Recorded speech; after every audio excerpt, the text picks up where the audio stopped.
Muito bem, boa tarde a todos. Vamos dar início à 24ª aula do nosso curso de Algoritmos e Programação de Computadores.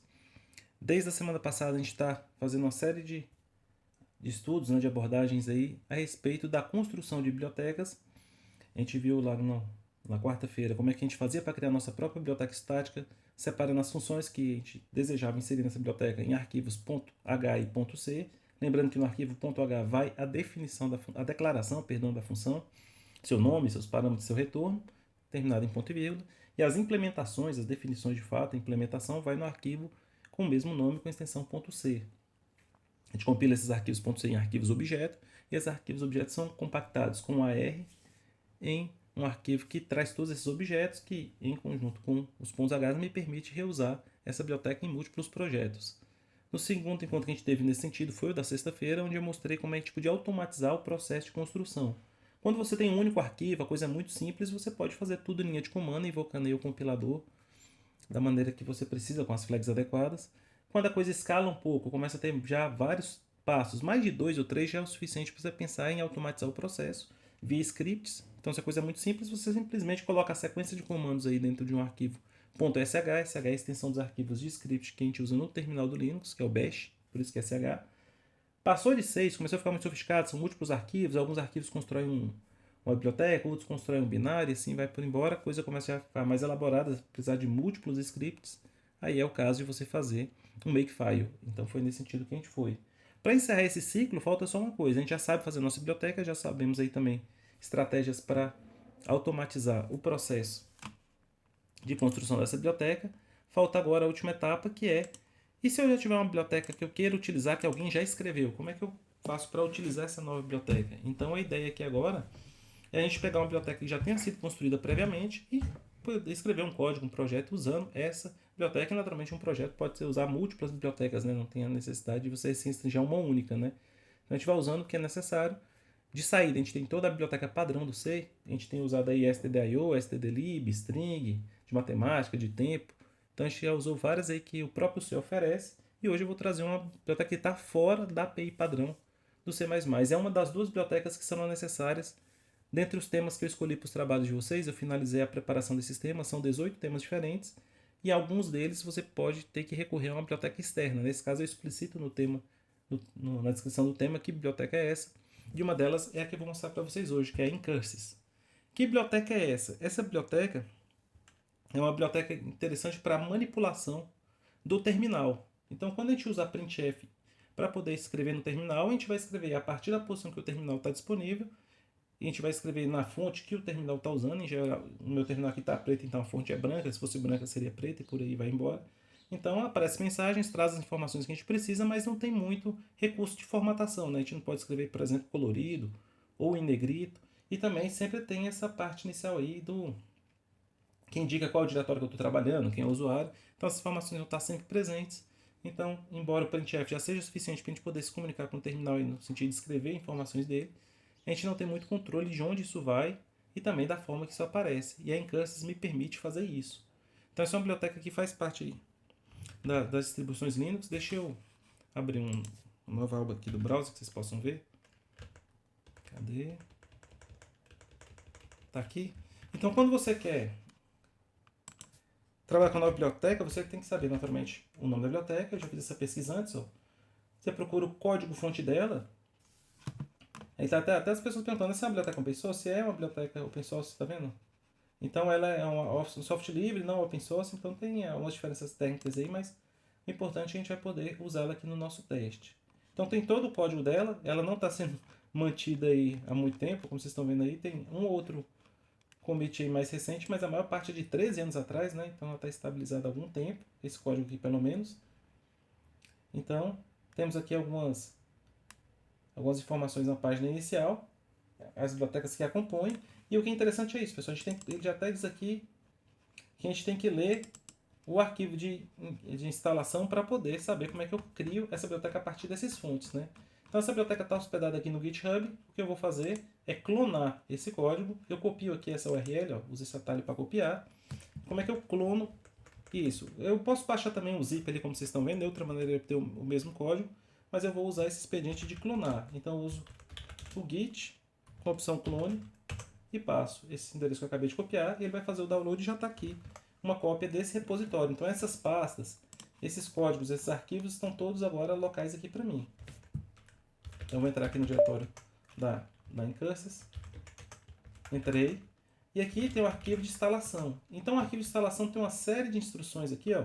Como é que você tem que fazer? Ele diz para você ler todo esse arquivo antes de você tentar fazer a instalação da Incursus, né? Então tem uma série de subdiretórios, tem um monte de coisa aqui que você tem que preparar. Então você tem que fazer uma leitura completa disso. O mínimo que você precisa é isso, ó. No compilador C, o bash, que é o nosso terminal. Eu preciso do AWK. Eu posso até conferir se eu tenho o AWK aqui, ó. AWK. Tenho ele aqui instalado. Eu tenho que ter o SED também tem ele instalado. Um jeito que você vê se um aplicativo está instalado é você usar. Sempre eles têm essa opção aqui, que é a versão. Então eu tenho o SED na versão 4.7 e o AWK na 5.0. Vamos ver o que eu preciso mais. E eu preciso o sistema é o estilo de instalação, né? Muito bem, aí o que você tem que fazer? Primeiro você tem que ver se você quer substituir a que você tem no local. Eu tenho uma aqui, inclusive, eu não quero fazer substituição. Ele passa algumas opções que você pode utilizar aqui, passar o prefixo. Então é uma coisa que tem que ler com muita calma. Ele usa o padrão do que a gente chama de AutoTools, né? Que, como eu falei, são ferramentas que automatizam a criação do Makefile. Então esse script configure, vai procurar aqui localmente as ferramentas que eu tenho, quais são as versões delas, se elas suportam ou não suportam alguma coisa aí em relação a essa construção. Então são coisas bem específicas, mas quando eu terminar o processo de configuração, eu vou dar o make, que é o comando que vai rodar o Makefile lá, né? Muito bem, vamos lá. Vocês viram aqui, o processo é esse, roda o configure. O script configura, ele vai passando aqui, ó. Eu tenho um compilador C? Tem. Qual é o nome padrão da saída? Ele vai fazendo uma série de verificações aí, porque eles tentam escrever as bibliotecas para rodar no maior número de ambientes possível, né? Então ele tem que identificar as características do seu ambiente para produzir aí o Makefile. Então quando terminou, tá vendo? Ele tem suporte para as funções estendidas, tem o Xterm, os diretórios que ele achou para fazer aqui a configuração, e ele criou aqui numa das últimas etapas o Makefile. Aí você tem que rodar o Make.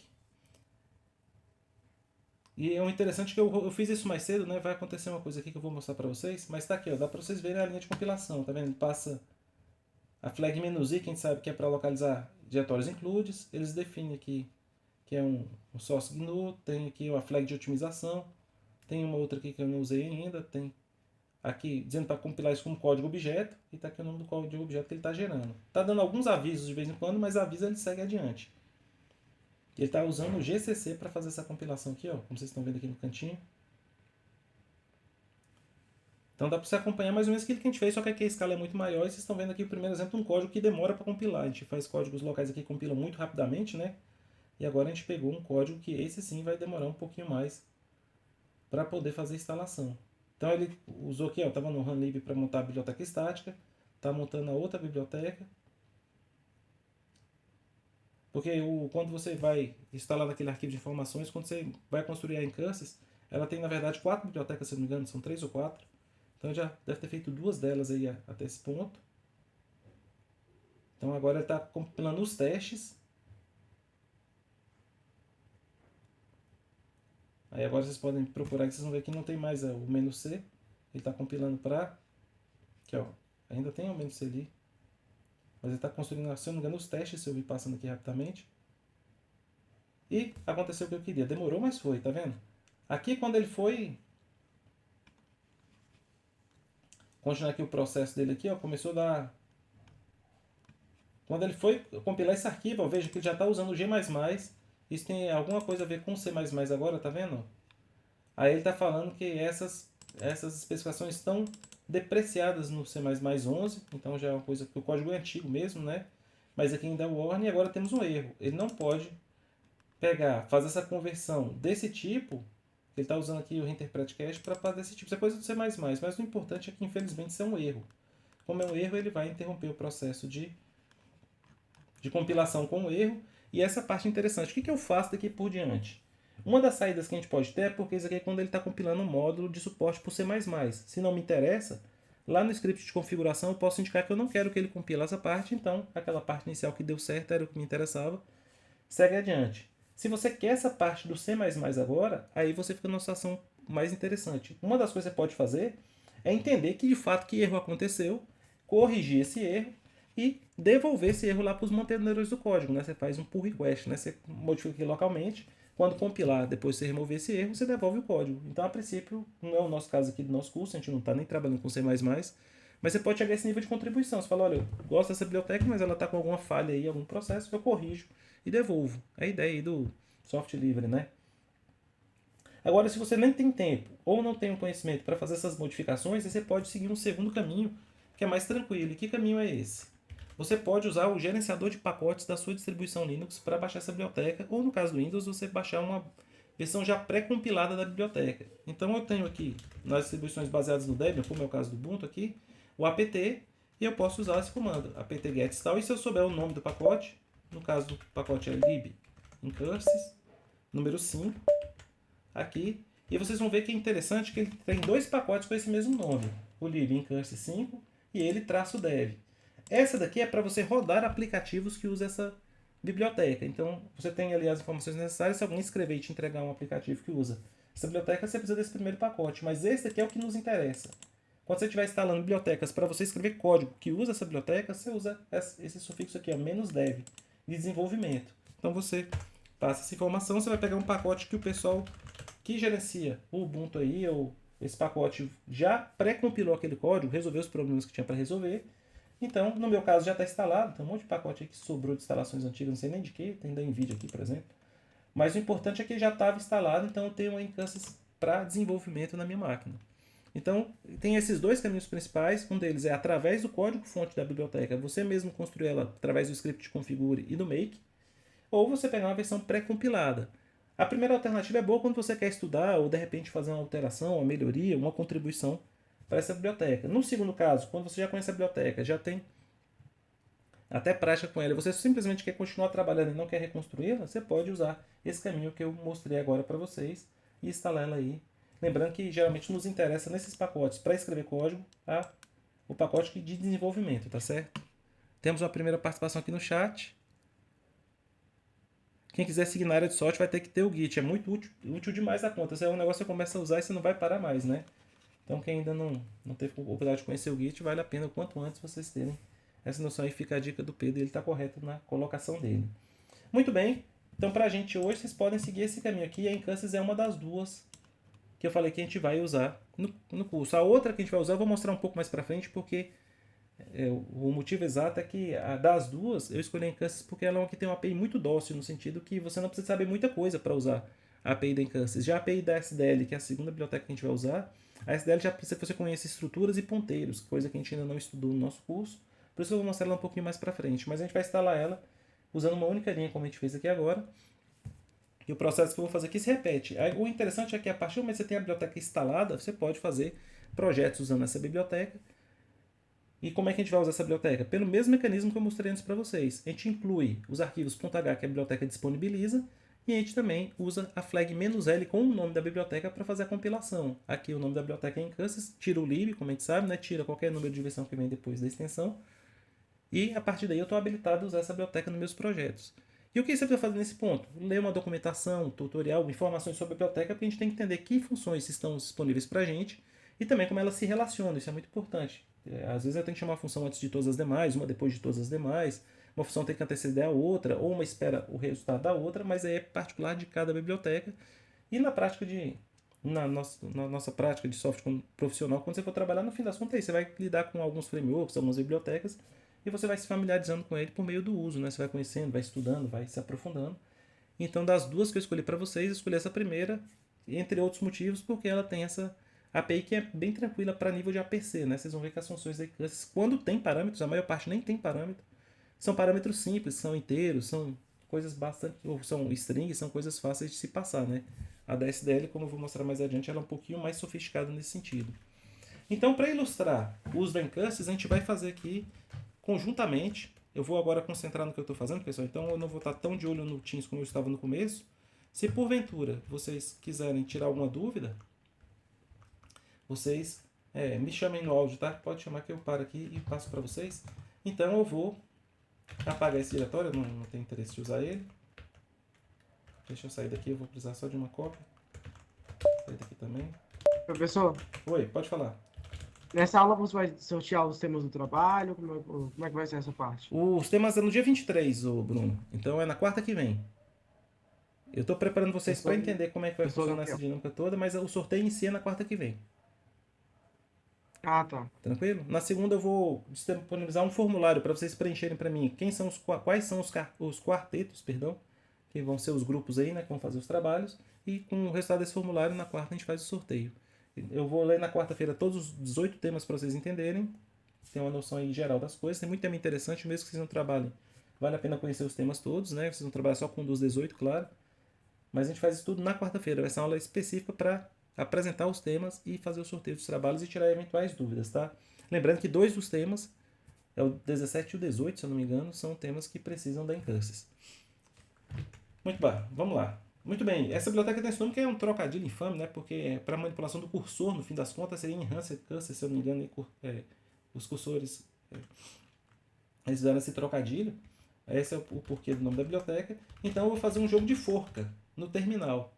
E o forca é um dos exemplos que a gente usa muito em APC, porque você codificar a brincadeira da forca, quando a gente tem uma palavra secreta com ali, ó, N marcações, aí, que é o tamanho da palavra, e você vai chutando uma letra e vai preenchendo as que você acerta e vai perdendo as suas tentativas à medida que você vai errando. Qualquer aluno de APC consegue fazer com o que a gente sabe até agora, né? Laços de repetição, strings, funções que manipulam strings aí é o suficiente para, talvez, declaração de funções, se você quiser organizar, dá para você codificar uma forca.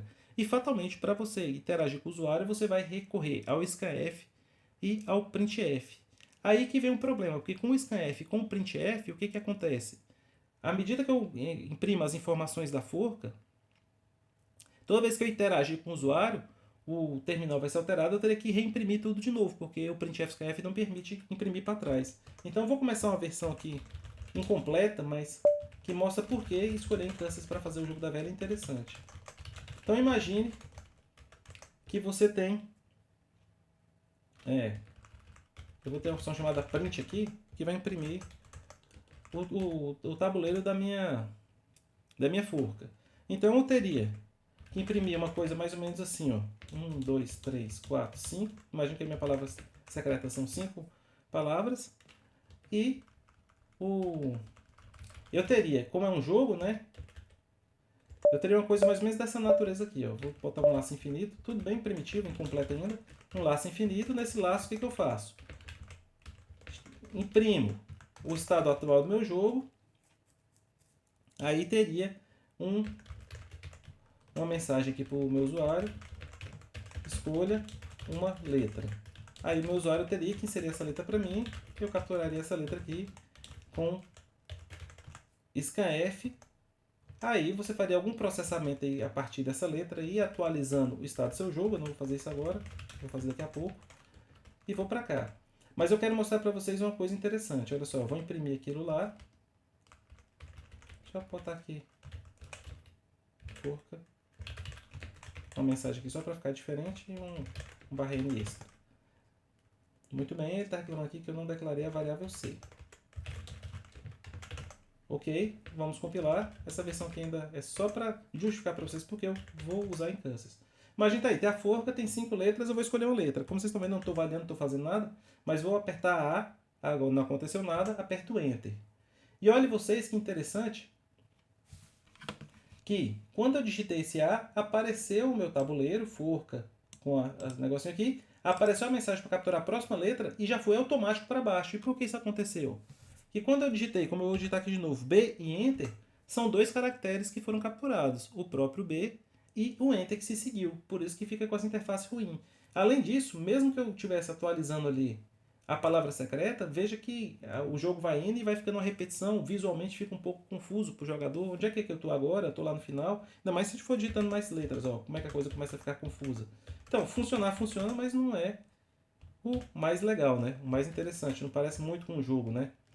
Então, a Encansys vai me permitir manipular o meu terminal de tal maneira que eu vou conseguir fazer com que essa interface fique mais amigável para o usuário, que essa captura, quando ele digitar uma letra, já seja automático, não precise desse Enter. Eu vou ter também o recurso de poder posicionar corretamente os elementos dessa impressão na tela.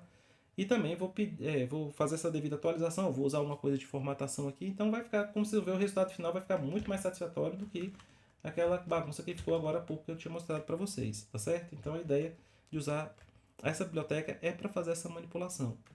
Muito bem, o que eu tenho que fazer para usar a biblioteca? Como eu falei para vocês, 2 passos. Primeiro, usar o include da biblioteca. Em Kansas tem só um header principal, que é esse daqui. Tem outros quando a gente usa as bibliotecas auxiliares, mas para o que a gente vai fazer hoje, esse é suficiente.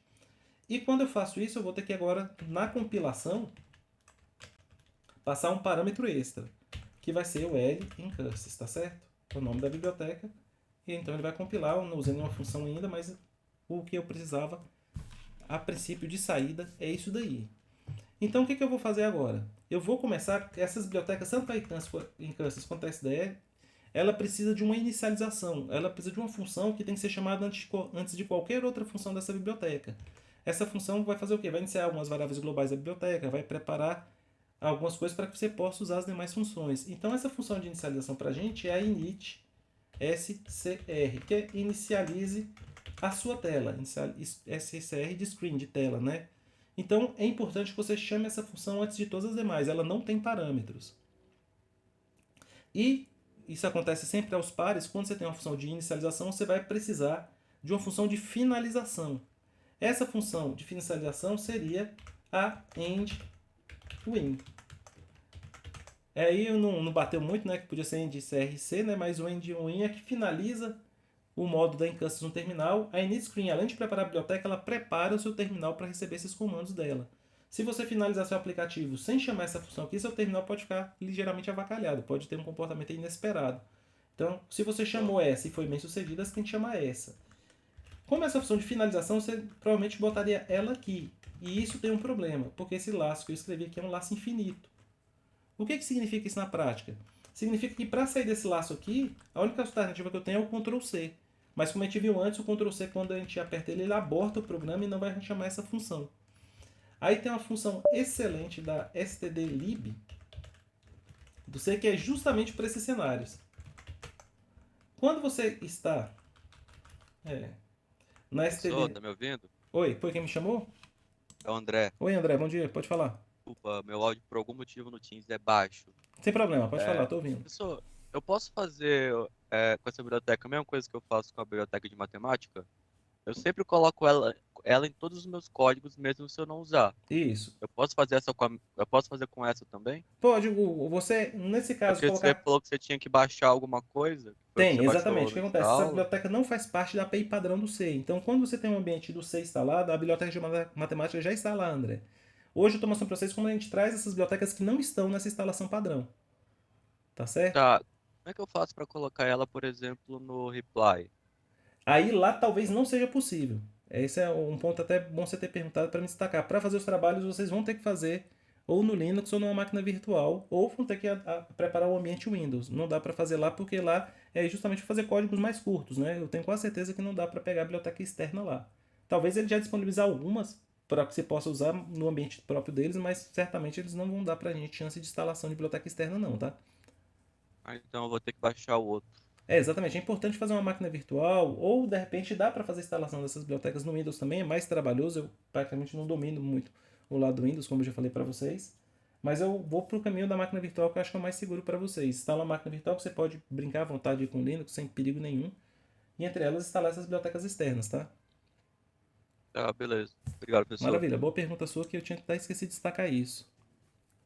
Talvez sirva, Luiz Eduardo. Eu vou, como eu te falei, eu vou ficar te devendo qualquer informação sobre o Windows. Eu vou sempre ter que te responder com acho, porque, como eu falei para vocês, de 2002, 2003 para cá, eu estou usando só Linux, então eu estou realmente bem desatualizado no que acontece lá no mundo do Windows. O Windows também é um ambiente bom para desenvolvimento, só que os caminhos são outros, as ferramentas são outras, né?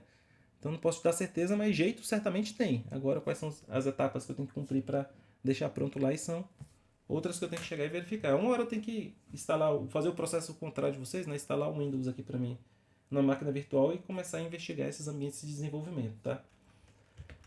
Muito bem, aí deixa eu mostrar a função que eu quero mostrar para vocês da stdlib, que é muito boa. Quem foi que me chamou? Gabriel, Oi, Gabriel, pode falar. esse Edwin aí que você colocou, ele faz o quê? Ele faz o processo inverso dessa função da linha 13, Gabriel. Essa função prepara a biblioteca e o seu terminal, e a endWin vai fazer tudo que a biblioteca preparou, ele vai desfazer e botar seu terminal no modo comum de funcionamento, sem incursos, entendeu? Entendi. Então, por isso que ela tem que chamar elas aos pares, e isso tem a ver com a função que eu vou mostrar para vocês agora. Existe uma função da API do C, que chama stdlib, chama exit.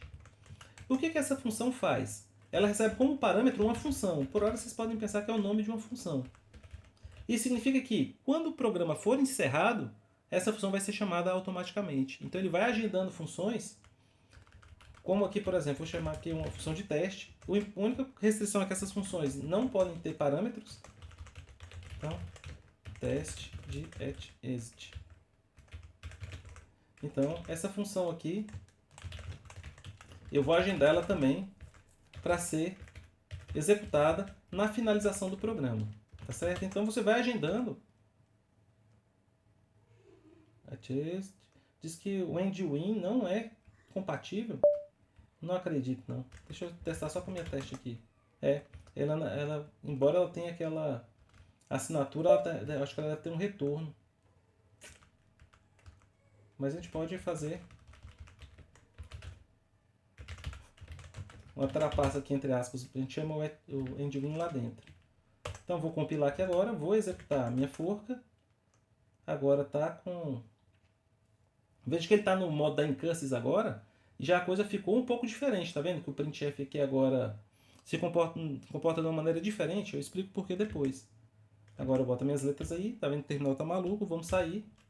E infelizmente por Ctrl C eu tô vendo que ele não foi lá para o exit, então não resolveu muito minha vida como eu gostaria. Eu tenho que botar um mecanismo de saída mesmo. Até porque eu teria que mudar o ponteiro aqui do exit, então por hora vamos fazer uma solução um pouco mais direta, em vez de fazer indireta. Eu tenho que botar um mecanismo de saída para que essa função seja corretamente chamada. Ainda bem que meu terminal não ficou louco. Vamos rodar de novo agora, não vai acontecer nada. Chamei a função de inicialização, a função de saída, e esse é o primeiro par de funções que eu tenho que conhecer. A SDL vai ser a mesma coisa, eu tenho um SDL init e um SDL clear, se eu não me engano, aqui finaliza. Mas você sempre vai ter esses pares de funções, uma que prepara a biblioteca, então prepara o terminal e a incursus, então uma função que prepara, e aqui finaliza a incursus e restaura o terminal. Então isso é muito comum, você tem uma função que prepara a sua biblioteca e quando você terminar seu programa você tem que tirar a sua biblioteca de funcionamento, tá? Deixa eu tirar aqui, deixar só o mínimo necessário. Vai compilar e por enquanto naturalmente não faz nada. Vamos para a segunda etapa do desenvolvimento desse meu código aqui da forca, né? O que vai acontecer? Uma coisa que eu quero fazer também, como vocês viram, é capturar uma tecla, é uma das coisas que eu pretendo fazer também. E também quero controlar um jogo da velha aqui. Então vamos fazendo a passo a passo aqui, começar a preparar o jogo da velha e depois eu vou inserindo as funções aqui da incursus à medida que eu for necessitando. Primeira coisa que eu tenho que fazer para fazer um jogo, pessoal, um jogo é sempre um laço infinito, por isso vocês viram um laço infinito ali. Infinito entre aspas, né? Até encerrar o jogo. Mas eu vou ter um laço. Nesse lado eu vou ficar capturando a entrada do usuário. Vou processar essa entrada do usuário, porque ela vai modificar o estado do meu jogo. Depois eu imprimo na tela para o usuário ter noção de qual é o estado atual do jogo visualmente, o que fazer com que ele insira uma nova tecla e eu vou ter que ter um critério de parada, tá certo? Então, isso aqui, geralmente na terminologia de desenvolvimento de jogos a gente chama de main loop. Isso vai valer para qualquer jogo, aplicativo que você fazer com a interação do usuário aí. Então eu vou ter um laço infinito. Eu já vou resolver esse infinito desse laço aqui. Então você vai pegar um char C. Aí eu vou chamar a função da incursus que faz isso para mim, que é o getCH. A partir desse caractere aí eu vou atualizar meu jogo, usando a atualização a partir desse CI. Sabendo, depois dessa atualização eu posso chamar uma função que imprime o estado atual do jogo e volta para esse laço. Naturalmente eu não quero que esse laço fique aqui infinitamente, mas eu vou botar aqui as funções que eu preciso. Eu preciso de uma função de atualização que depende do caractere lido e também tem uma função de impressão aí que depende de como é que as coisas estão nesse momento. Por enquanto eu nem detalhei isso. Então deixa eu só botar aqui uma função de print aqui. Isso aqui a gente chama de stub, pessoal. Uma função que no fim das contas não é implementação real, é só para marcar aqui, compilar a gente poder acompanhar a ideia central. Vamos compilar, executar. Veja que ele limpou a tela. Isso é interessante. Isso é consequência da incância, porque agora eu chamei a função getCH. Vou pegar um caractere aqui, digitei um caractere qualquer. Ele imprimiu as coisas que tinha para imprimir e naturalmente eu não vi nada porque ele encerrou.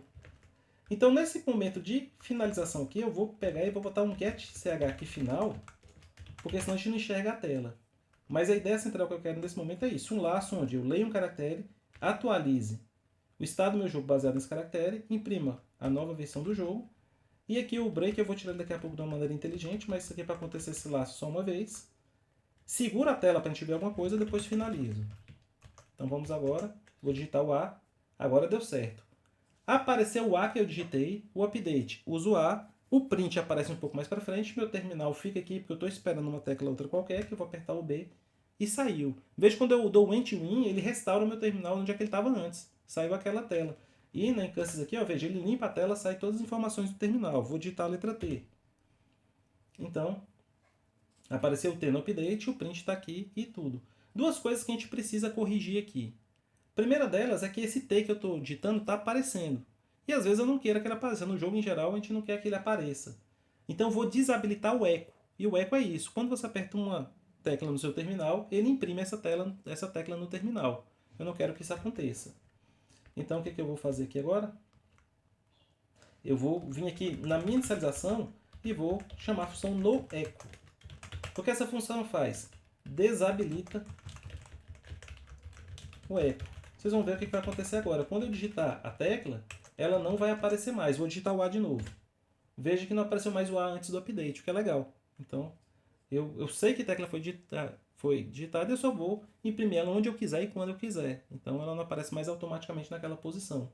E vocês estão vendo que a minha impressão está continuando, porque eu botei a mensagem update, o caractere e um /n. E a impressão está continuando da mesma coluna, porque o Incânsys ele mantém o estado do seu cursor. Então quando eu imprimi a linha, eu mantive a coluna. Por isso que o print veio para cá e agora o terminal está na coluna depois do print. Então, para que isso se comporte mais ou menos como a printf, eu vou usar uma das funções de impressão da Incânsys, que o nome é bem legal, que é print w, em vez de printf. Então, o que essa função faz? Ela tem a mesma sintaxe de parâmetros de formatação da printf, mas agora ela é uma função da Incânsys. Vocês vão ver aqui agora, eu vou compilar, ela compila, vou digitar o A, e agora a diferença dessa função é porque ela joga para o começo da linha. Então eu corrigi aquele problema de estar aparecendo lá em cascata, né? Às vezes a gente quer que fique em cascata de sequência, às vezes a gente quer que volte do começo. Então quando eu dei aquele print lá, agora voltou para onde estava lá. Então troquei a printf pela printw.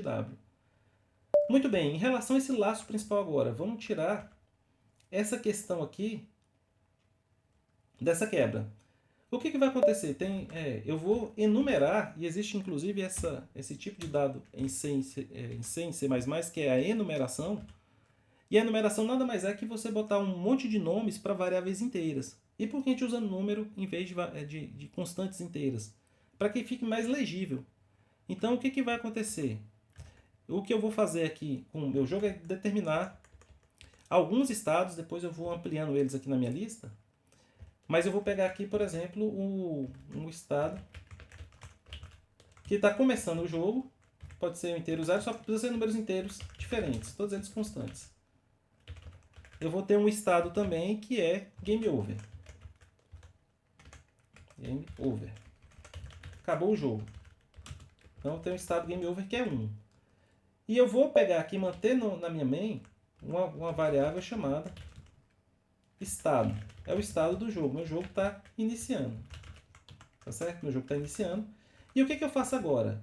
Enquanto meu estado for diferente de Game Over, aí eu faço o seguinte, eu atualizo isso tudo aqui. Claro que a função de atualização agora precisa de saber qual o estado que eu estou, além do caractere, e a função de atualização eventualmente pode modificar o estado. Então vou usar o retorno dela para modificar o estado. Então pego um caractere C, a depender da tecla que eu apertei, eu posso modificar o estado do meu jogo. Então vou fazer o seguinte aqui, ó. Minha função agora ela retorna o novo estado e para funcionar ela precisa do estado antigo. Então o que eu vou fazer aqui agora, pessoal? Se o C for exatamente igual a X, aí eu vou mudar meu estado para Game Over. Olha que interessante. Eu retorno, perdão. Retorno Game Over. Nos demais casos, eu vou manter o estado que eu já estou. O jogo não vai ser exatamente assim, mas só para vocês entenderem qual é a ideia. Que o update ele vai definir o novo estado que o jogo se encontra. Então, quando eu rodar o código agora, meu laço infinito vai ficar rodando. Ó, vamos apertar o A, apertei o A, imprimir. Agora eu vou apertar o B. B, imprimir. C, imprimir. D, imprimir, nada. Quando apertar o X, opa, era para ter. Ah, é porque sobrou aquele get H no finalzinho, por isso que ele não saiu. Mas vejam vocês que ele saiu de fato do meu estado aqui quando eu cheguei ao Game Over. Claro que o Game Over aqui no jogo da forca vai ser estabelecido por outros critérios que não apertar X, mas para vocês entenderem como é que eu saio desse laço principal, identificando em que estado do jogo eu me encontro. Então, identifiquei 2 por enquanto, mas vão ter outros ali que eu vou mostrar para vocês. Mas o main loop é essencialmente isso. Eu faço uma interação com o usuário, linha 35.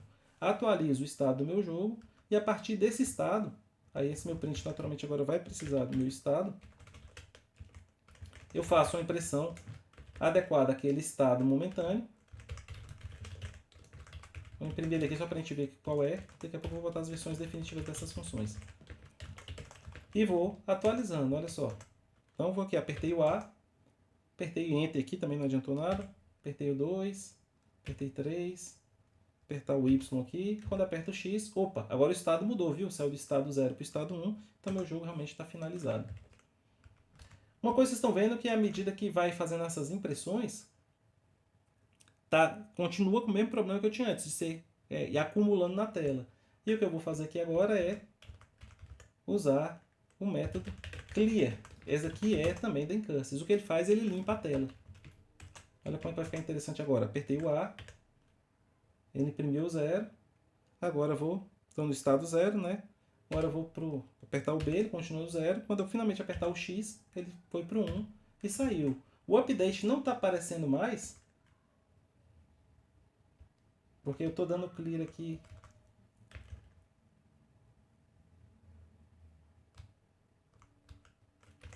Pronto, botar ele aqui dentro do update e agora vai dar certo.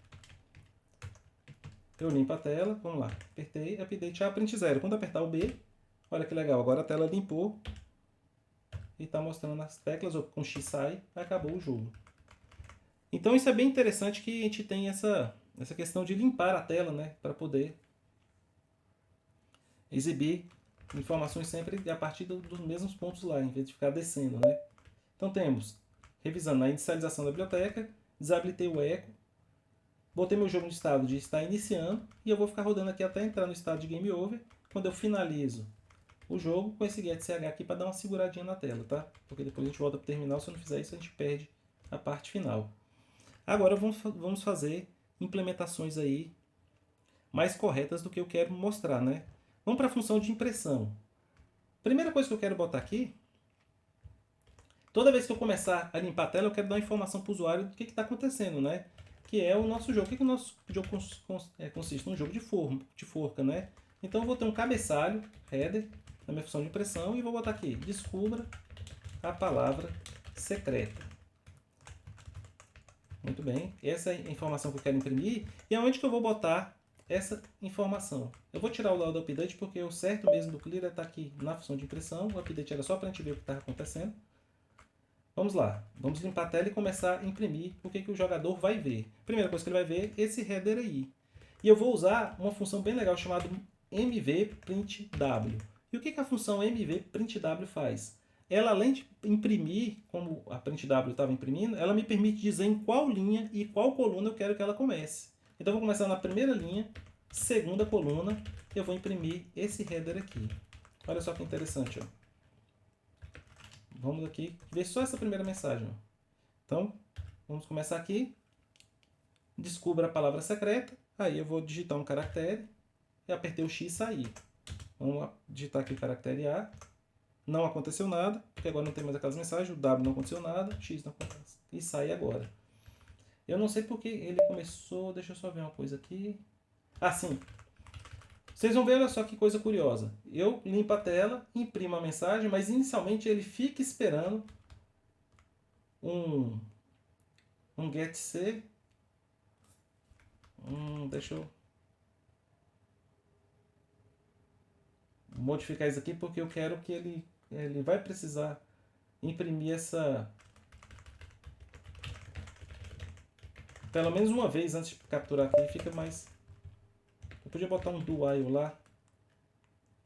Não, mas ele vai pegar o caractere. Eu tenho que fazer uma impressão antes de pegar. Melhor deixar assim mesmo. Pronto. Descobri a palavra secreta. Apertei aqui algumas teclas, não aconteceu nada. Apertei o X, saiu. Essa interface não está muito intuitiva. Vamos terminar de completar ela aqui para ficar interessante. O que eu preciso fazer agora? A palavra secreta que eu quero agora é uma palavra que eu vou escolher aleatoriamente, vou escolher de um arquivo, tem uma série de palavras a serem escolhidas. Então, o que eu posso fazer? Eu posso até fazer essa escolha randômica. Vamos fazer aqui um... Não, mas para fazer... Tem que ser uma matriz, né? Então, eu vou ter uma matriz de palavras. Eu não sei exatamente quantas são, mas cada palavra pode ter no máximo, sei lá, 20 caracteres. Vou pegar um que não é muito grande. Vamos inicializar aqui as palavras secretas. Vamos botar aqui APC, FGA, teste, segredo. E vamos pegar alguma outra palavra qualquer, estou sem criatividade nenhuma. Deixa eu pegar aqui. Não quero ser o nome da biblioteca, pronto. Eu tenho algumas palavras aqui. 1, 2, 3, 4, 5, né?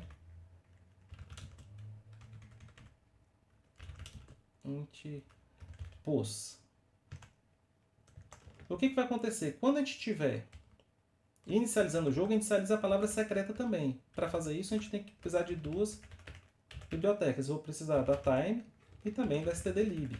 A gente já viu essa questão de sortear números aleatórios anteriormente no nosso curso, mas qual é a ideia principal? A gente inicializa, sorteia a palavra secreta.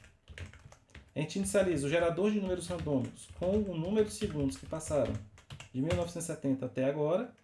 E a posição onde é que vai estar a palavra secreta vai ser o rand mod 5, que é a quantidade de palavras secretas. Deixa eu chamar de N maiúsculo, que a gente pode controlar tudo aqui em cima. O N é o número de palavras, são 1, 2, 3, 4, 5. E a posição onde é que está a palavra secreta é pulse. Então agora eu vou, a cada vez que executar, escolher uma palavra secreta. E aqui agora eu tenho que imprimir o que tem nessa palavra secreta. Então eu vou partir aqui do int i igual a 0. Tem que passar em todas as letras dessa palavra secreta. I menor que strlen, a palavra secreta vai estar aqui nas palavras, na posição pos. Mais i. E agora para cada entrada dela, o que eu vou fazer? Eu vou adicionar um caractere, que é o espaço. Para isso eu vou add ch, vou adicionar o caractere espaço e depois o caractere underline.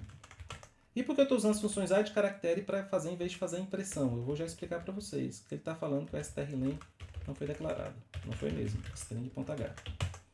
Então isso aqui vai poder imprimir todas as minhas palavras. Opa, perdão, pessoal. Deixa eu tirar esse celular daqui. Vai começar a apitação aqui. Deixa eu só desligar ele aqui rapidinho. Vamos, celular. Agora foi desligar. Pronto.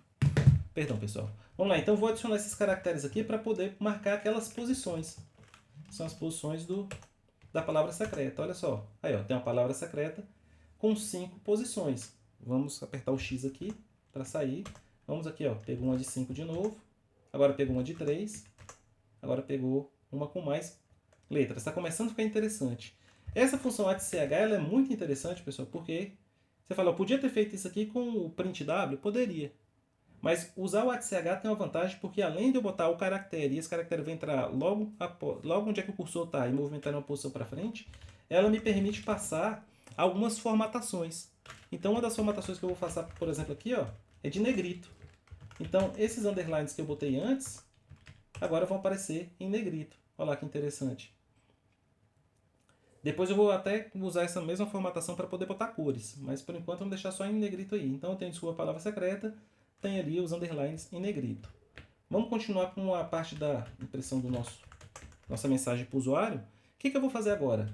Eu já tenho ali a palavra secreta, tenho os marcadores de posição. Agora eu preciso dizer para o usuário quantas chances ele ainda tem para acertar aquela palavra. Então eu vou saltar uma linha. Eu estava na linha 1 escrevendo aquilo, salto a linha 2 e vou para a linha 3. Vou escrever lá alinhada mesmo com um canto. A primeira coluna, a coluna 0.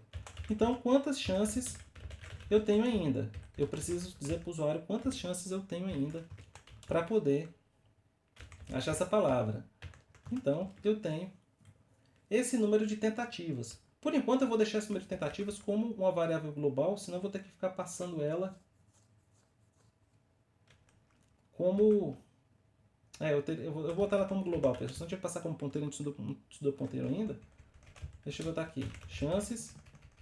Vamos dizer que ele tenha 7 chances aqui, por falta de um número melhor. Arbitrar, vocês podem sortear também isso aqui, se quiser, deixar fixo como eu estou deixando agora. Então eu digo para o usuário quantas chances ele tem ainda para acertar a palavra secreta. Vamos sair daqui, compilar de novo. Rodar outra vez. Tá aí. Eu tenho 7 chances ainda para acertar a palavra secreta. Não usei nenhuma. Tá certo. E quero dar outra informação para o usuário. Aqui na linha 4 vai vir finalmente a mensagem de interação. Quais são as letras que eu ainda não escolhi? Para deixar o jogo ficar bem interessante, o usuário não vai ter que saber de antemão qual vai ser as letras que ele já acertou, deixou de saber, né? Se ele ficar chutando a mesma letra e errar várias vezes a mesma letra, não faz sentido. Então, como é que eu vou fazer para imprimir essas letras disponíveis? Eu vou precisar primeiro de todas as letras do alfabeto.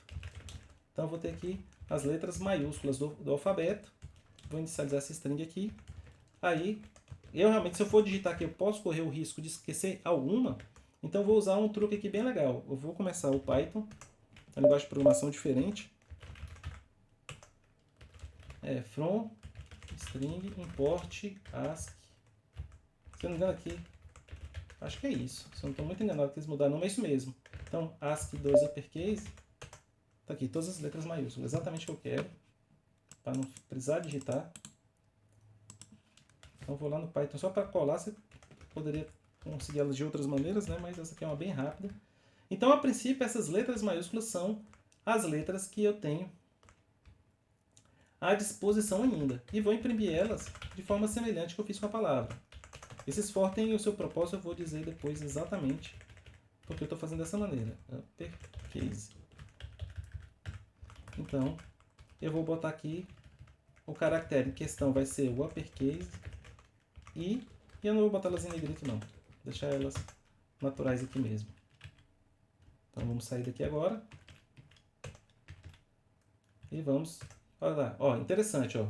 Eu tenho aquela palavra secreta ali, tenho 7 chances disponíveis, 7 chances ainda, e posso usar qualquer uma letra do alfabeto aí.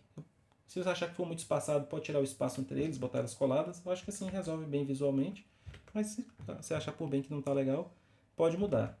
Agora falta mais uma coisa ainda para o usuário. Veja que aqui não tem lógica nenhuma do jogo. Eu estou preparando só a interface com o usuário. O que ele vai ver a cada interação. Vamos saltar uma linha aqui.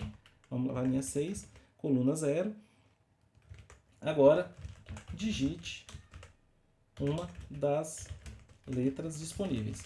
Então o usuário já sabe que ele pode digitar uma daquela. Digite uma das letras disponíveis. Não sei dizer que o terminal vai. E aqui vai ficar, eu vou dar esse espaçozinho sim, porque eu não ia botar, não, mas é melhor botar porque o nosso terminal vai ficar piscando aqui justamente na letra que o usuário vai digitar. Então, a princípio, a interface para o usuário é isso, pessoal. Vamos aqui sair. Então, vamos executar de novo. Tá aí, ó.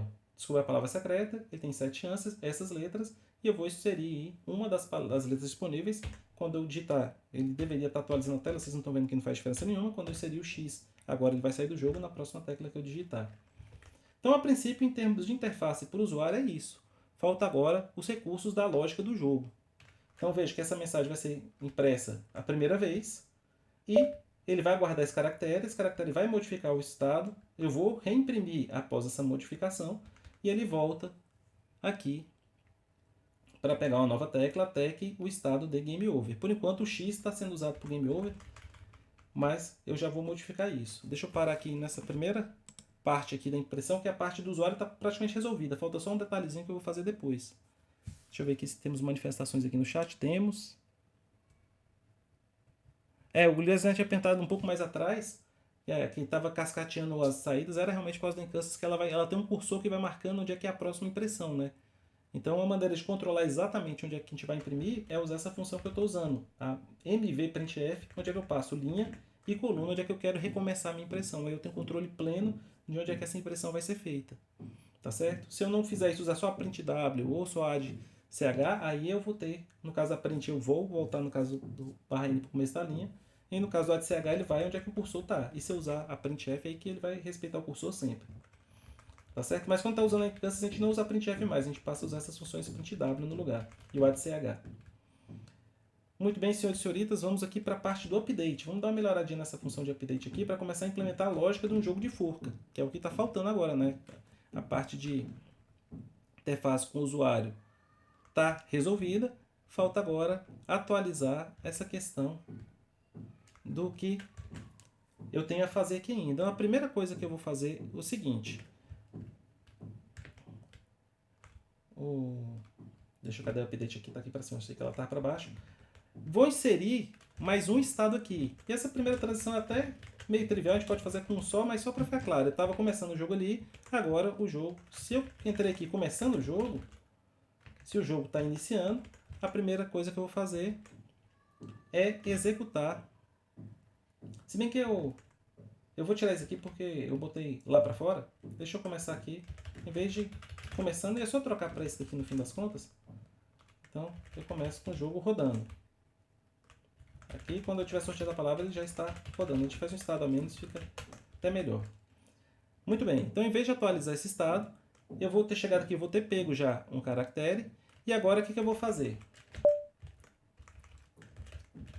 Se o caractere lido ele for menor que o A, ou, não tem ou aqui não, é só não sei mais, perdão, ou maior que o Z, significa que ele não é um dos caracteres alfabéticos. Ou, se a versão dele, esse negócio aqui eu vou deixar para fazer depois para vocês entenderem. Se eu digitei um caractere que não é um dos caracteres alfabéticos, eu vou para um estado que é esperando. Então, o estado esperando vai ser o estado 2 aqui. Ele não está de game over, né? Então, se eu digitei uma tecla que não é numérica, ela vai dar esse estádio wait, ou seja, ele vai forçar lá embaixo a captura de outra tecla. E aqui eu vou só botar, se eu ser exatamente igual ao X, eu vou retornar o game over, para a gente continuar tendo uma maneira de sair. Caso contrário, retorne state. Então, aqui eu faço primeiro uma etapa de validação dessa tecla. Eu vou digitar o 0, o 9, o 1, o 2, o 3, o 4, não aconteceu nada. Digitei o R, agora ele está considerando elas válidas, mas ainda não estou fazendo nada. E o X, de fato, sai. Professor? Então, oi, foi quem me chamou? Ô, Luiz. Oi, Luiz, boa tarde, pode falar. Só uma pergunta. Esse código até agora, ele tá fazendo a diferenciação de letras maiúsculas e minúsculas? Não. Tá certo? Eu Não, estou né? considerando que a pessoa está apertando uma tecla no teclado, e quando eu apertar uma tecla no teclado, eu estou assumindo que vai vir minúscula, né? Se você ok. quiser se resguardar, vai que a pessoa estava com o shift apertado, você pode botar aqui, ó. Usar as funções da ctype que a gente tinha discutido antes, e a gente confere sempre a versão minúscula de C, né? Para não chamar duas vezes, a gente pode fazer o seguinte. Se ele digitou maiúscula, não tem problema, a gente converte para minúscula. Isso aqui vai estar na ctype. Legal, foi bom sua intervenção, que eu já aproveito e deixo isso correto. Então, a letra que ele digitou, eu converto ela para minúscula. Primeiro vejo se ela é uma letra dentre as letras do alfabeto. Se não for, eu vou botar o waiting justamente para que ele não faça mais nada e que force uma nova captura. Muito bem, se ele botou uma dessas letras, eu tenho que ver se essa letra que ele escolheu é uma das letras disponíveis. Inicialmente vai ser. Então a minha ideia é o seguinte, quando ele digitar uma letra válida, eu vou vir aliás, é melhor botar to upper. Mas se precisar depois eu troco. Então vou lá naquela parte de uppercase, eu quero saber qual é a posição que essa letra está. Eu faço essa subtração, lembrando que o ASCII do caractere ele traz a posição dele na tabela ASCII. Então, quando eu pego C menos A, quando for o próprio A vai dar 0, quando for B vai dar 1, vai me dar o índice certinho da letra nessa string. Então, isso vai acontecer, isso aqui, ó. Eu vou botar um asterisco. E qual é a vantagem de botar o asterisco aqui? Vocês vão entender o que vai acontecer. Isso vai dizer que essa letra já foi escolhida.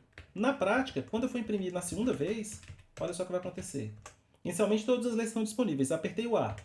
Agora apareceu um asterisco no A. Se eu apertar o C fica com asterisco, o F, o L, o próprio X, só que como eu apertei o X agora sai. Então eu vou marcando as letras que o usuário já inseriu para mim. Isso é importante porque se eu tiver selecionado uma letra que já foi, então eu não posso progredir com o meu jogo, descontar chance nem nada. Então eu preciso dessas 3 condições para fazer o usuário me inserir de novo. Ou ele inseriu uma letra que não era alfabética, ou ele inseriu uma letra que eu já tinha digitado antes. Então, nesses casos, ele volta para fazer a captura. Se não, eu marco aquela letra como escolhida, e aqui, quando eu imprimo todo o alfabeto, o que eu vou fazer? Em vez de botar a letra sempre, eu vou fazer o seguinte. Se essa letra for diferente da estrelinha, opa, cadê a danada da tecla? Tá aqui. Se ela for diferente da estrelinha, aí eu adiciono. Aliás, vamos botar ambas aqui. Então, se ele não for a estrelinha, aí eu insiro ele lá. O que significa na prática? Digitei o A. Olha o que aconteceu, pessoal. As letras disponíveis, o A sumiu. Digitei o F. O F desapareceu. Ó. O T foi embora. Tiro o Z.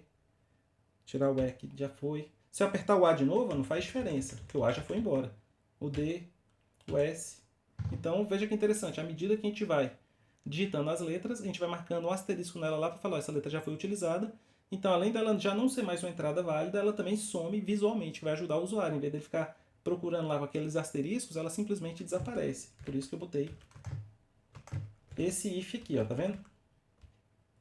Legal, então vamos voltar para o nosso update. A pessoa escolheu uma letra. Se a letra já foi escolhida ou não era uma letra, eu espero para que ele capture de novo. Agora, eu marco essa letra. O que eu vou fazer em seguida? Eu quero saber se essa letra que ele escolheu, era melhor ter usado to upper mesmo.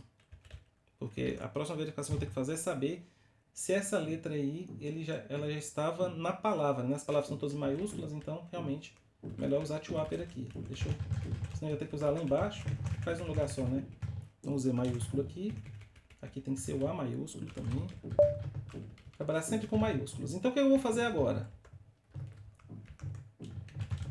Eu vou passar em todas as letras da minha palavra. Então, como é que eu passo em todas as letras da minha palavra? I variando de 0, I menor que o strlen. Da palavra secreta, a palavra secreta está naquela matriz, na posição pos, e mais. E vou procurar agora se eu acho essa letra lá. Então, o que eu tenho que fazer agora? Se na palavra que está naquela posição, no índice I, é exatamente o C que está lá, então eu encontrei uma letra da palavra. A que eu chutei é uma letra que pertencia à palavra. Então, eu tenho que marcar esse fato, né? Então, o que eu vou fazer? Eu tenho que revelar essa letra. Eu vou precisar de mais um vetor.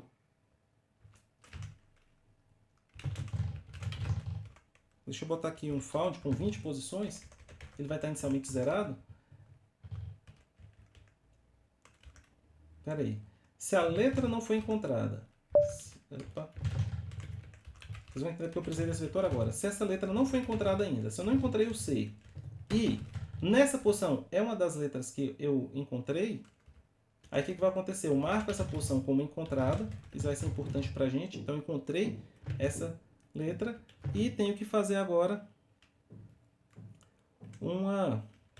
eu tenho que registrar de alguma forma que...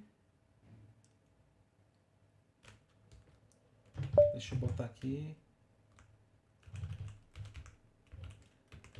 Quantas letras eu já acertei? Então, acertei mais uma. Pronto.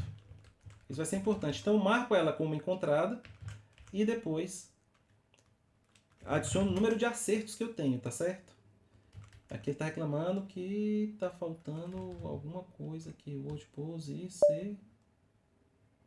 Antes de found. Ah, o not é de C++, perdão, pessoal. Eu novamente me confundi aqui com a prática. Negação em C é exclamação.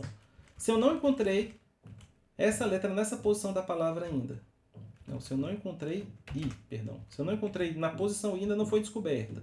E nessa posição I tem o C, então eu marco o I como descoberta e falo mais um acerto. Legal. Estamos já chegando perto do que eu queria aqui. Por que é interessante esse vetor de encontrados? Que vai entrar bem aqui, ó, pessoal. Se eu já encontrei o caractere na posição I, aí eu vou imprimir ele diferente. Em vez de imprimir um espaço vago, que é o padrão, eu vou imprimir a letra em questão, e essa posição já foi revelada, e vou botar em azul. Para botar em azul, eu vou usar uma das marcações dessas propriedades que eu tenho aí do Edge CHR, que é o Color Pair. Color Pair. E esse meu par de cores vai ser o par número 1, e esse Color Pair tem que ser preparado. Então, aqui no comecinho eu tenho que preparar aqui, ó, prepara a cor das letras reveladas. Para poder preparar a cor, eu tenho que fazer duas coisas. A primeira delas é usar a função startColor, tudo junto. A função startColor prepara o... Perdão, tem um underline aqui. Ela prepara o Incus para trabalhar com cores. Se o seu terminal suportar cores, nem todo terminal suporta cores.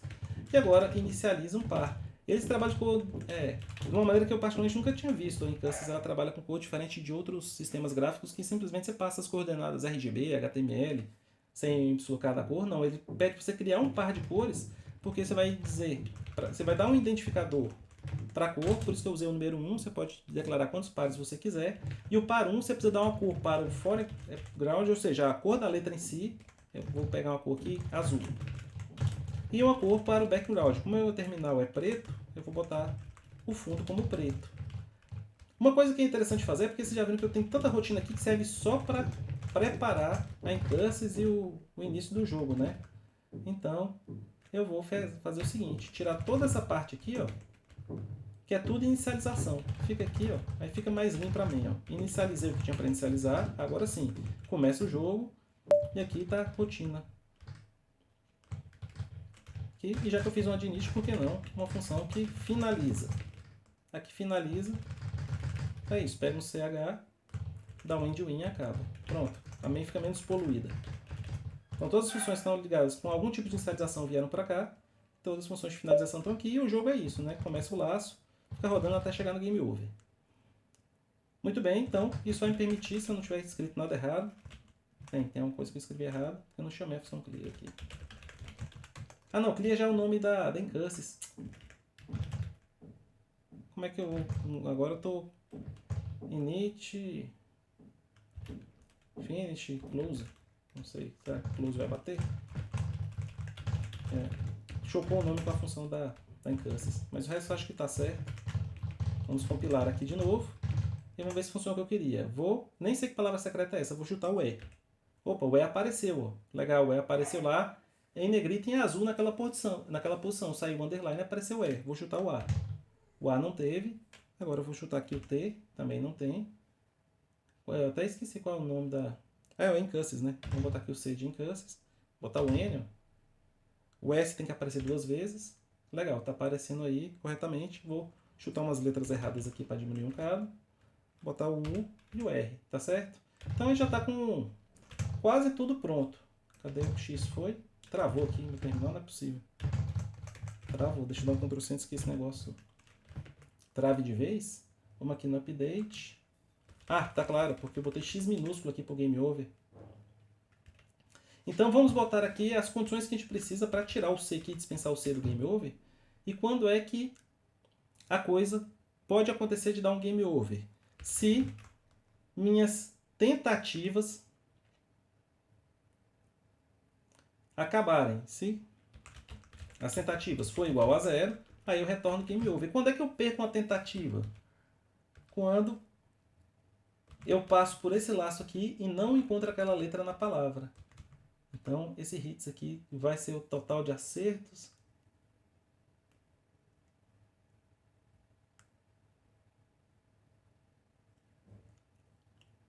Eu vou pegar uma variável aqui. Vou chamar de OK aqui, falta um nome melhor. Depois eu faço aqui de um jeito mais inteligente. Mas eu vou botar aqui. OK igual a 1. Se o OK foi igual a 0, ou seja, não acertei nenhuma letra, aí eu perco uma tentativa. Se minhas tentativas se encerrarem, aí eu tenho game over. Tá certo? O jogo pode se encerrar justamente se eu gastei todas as minhas tentativas e não consegui acertar a palavra. Ou o caso contrário. Se eu acertei toda a palavra. E quando é que eu acertei toda a palavra? Se a quantidade de acertos é igual ao strlen da palavra secreta, significa que eu acertei todas as posições já, aí é o caso de eu falar que eu venci o jogo. Então, eu vou retornar a vitória nesse caso, quando eu acertei todas as palavras. Lá no laço principal, eu vou ficar rodando enquanto não for game over. Ele não é game over e ele também não é vitória.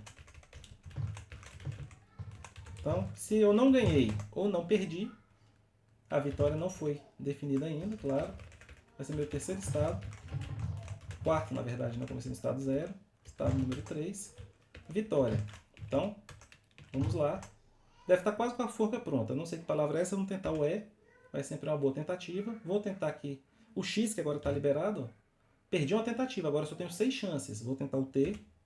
T também não faz parte dessa palavra secreta. Eu com minha memória de passarinho já nem sei que palavra é essa mais. O não faz parte, vamos tentar o A. Não foi. Vamos pegar aqui o S. Ah, tá, é a parte que é o segredo, né? Mas eu vou errar aqui de propósito. K, J e L acabaram minhas chances restantes. Quando eu tentar jogar outra palavra, acaba. Opa. Quando as tentativas foi igual a 0, ele retornou game over. Aí ele está game over, ele imprime aqui a parte do game over.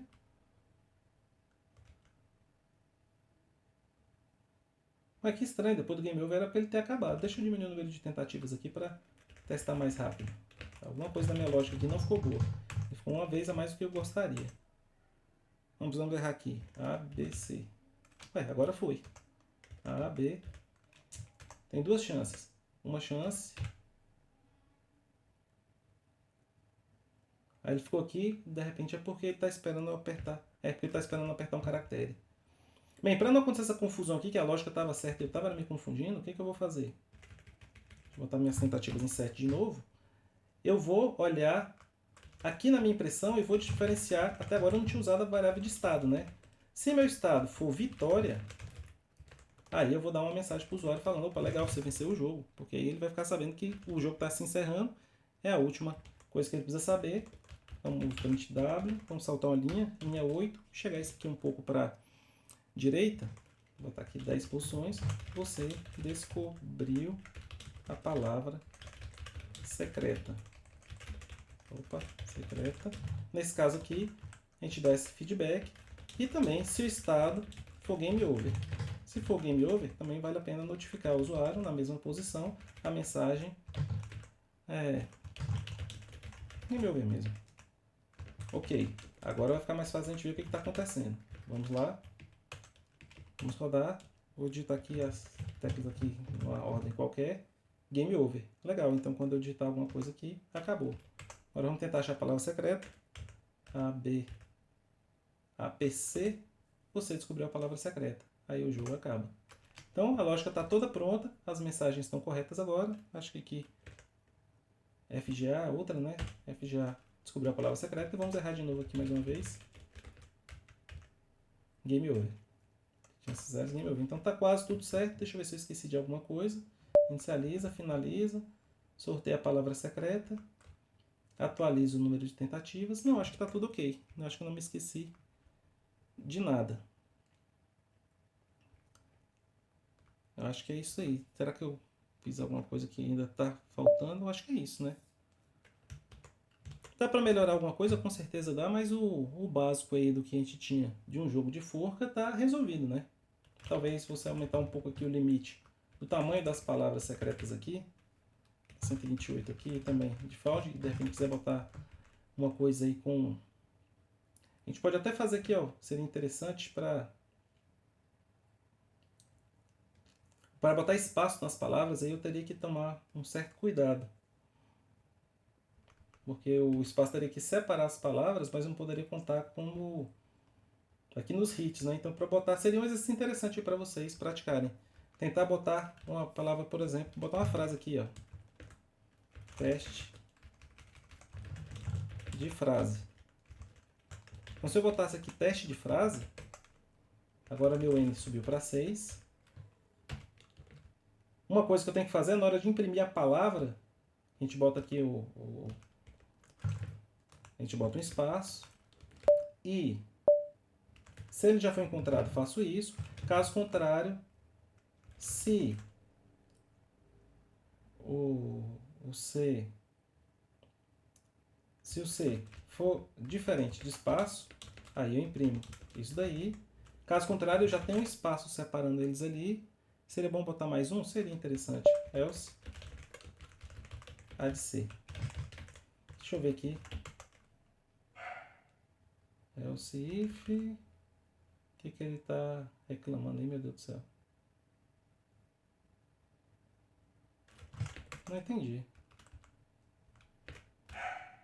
Se não foi declarado, porque o caractere em questão aqui é o found i.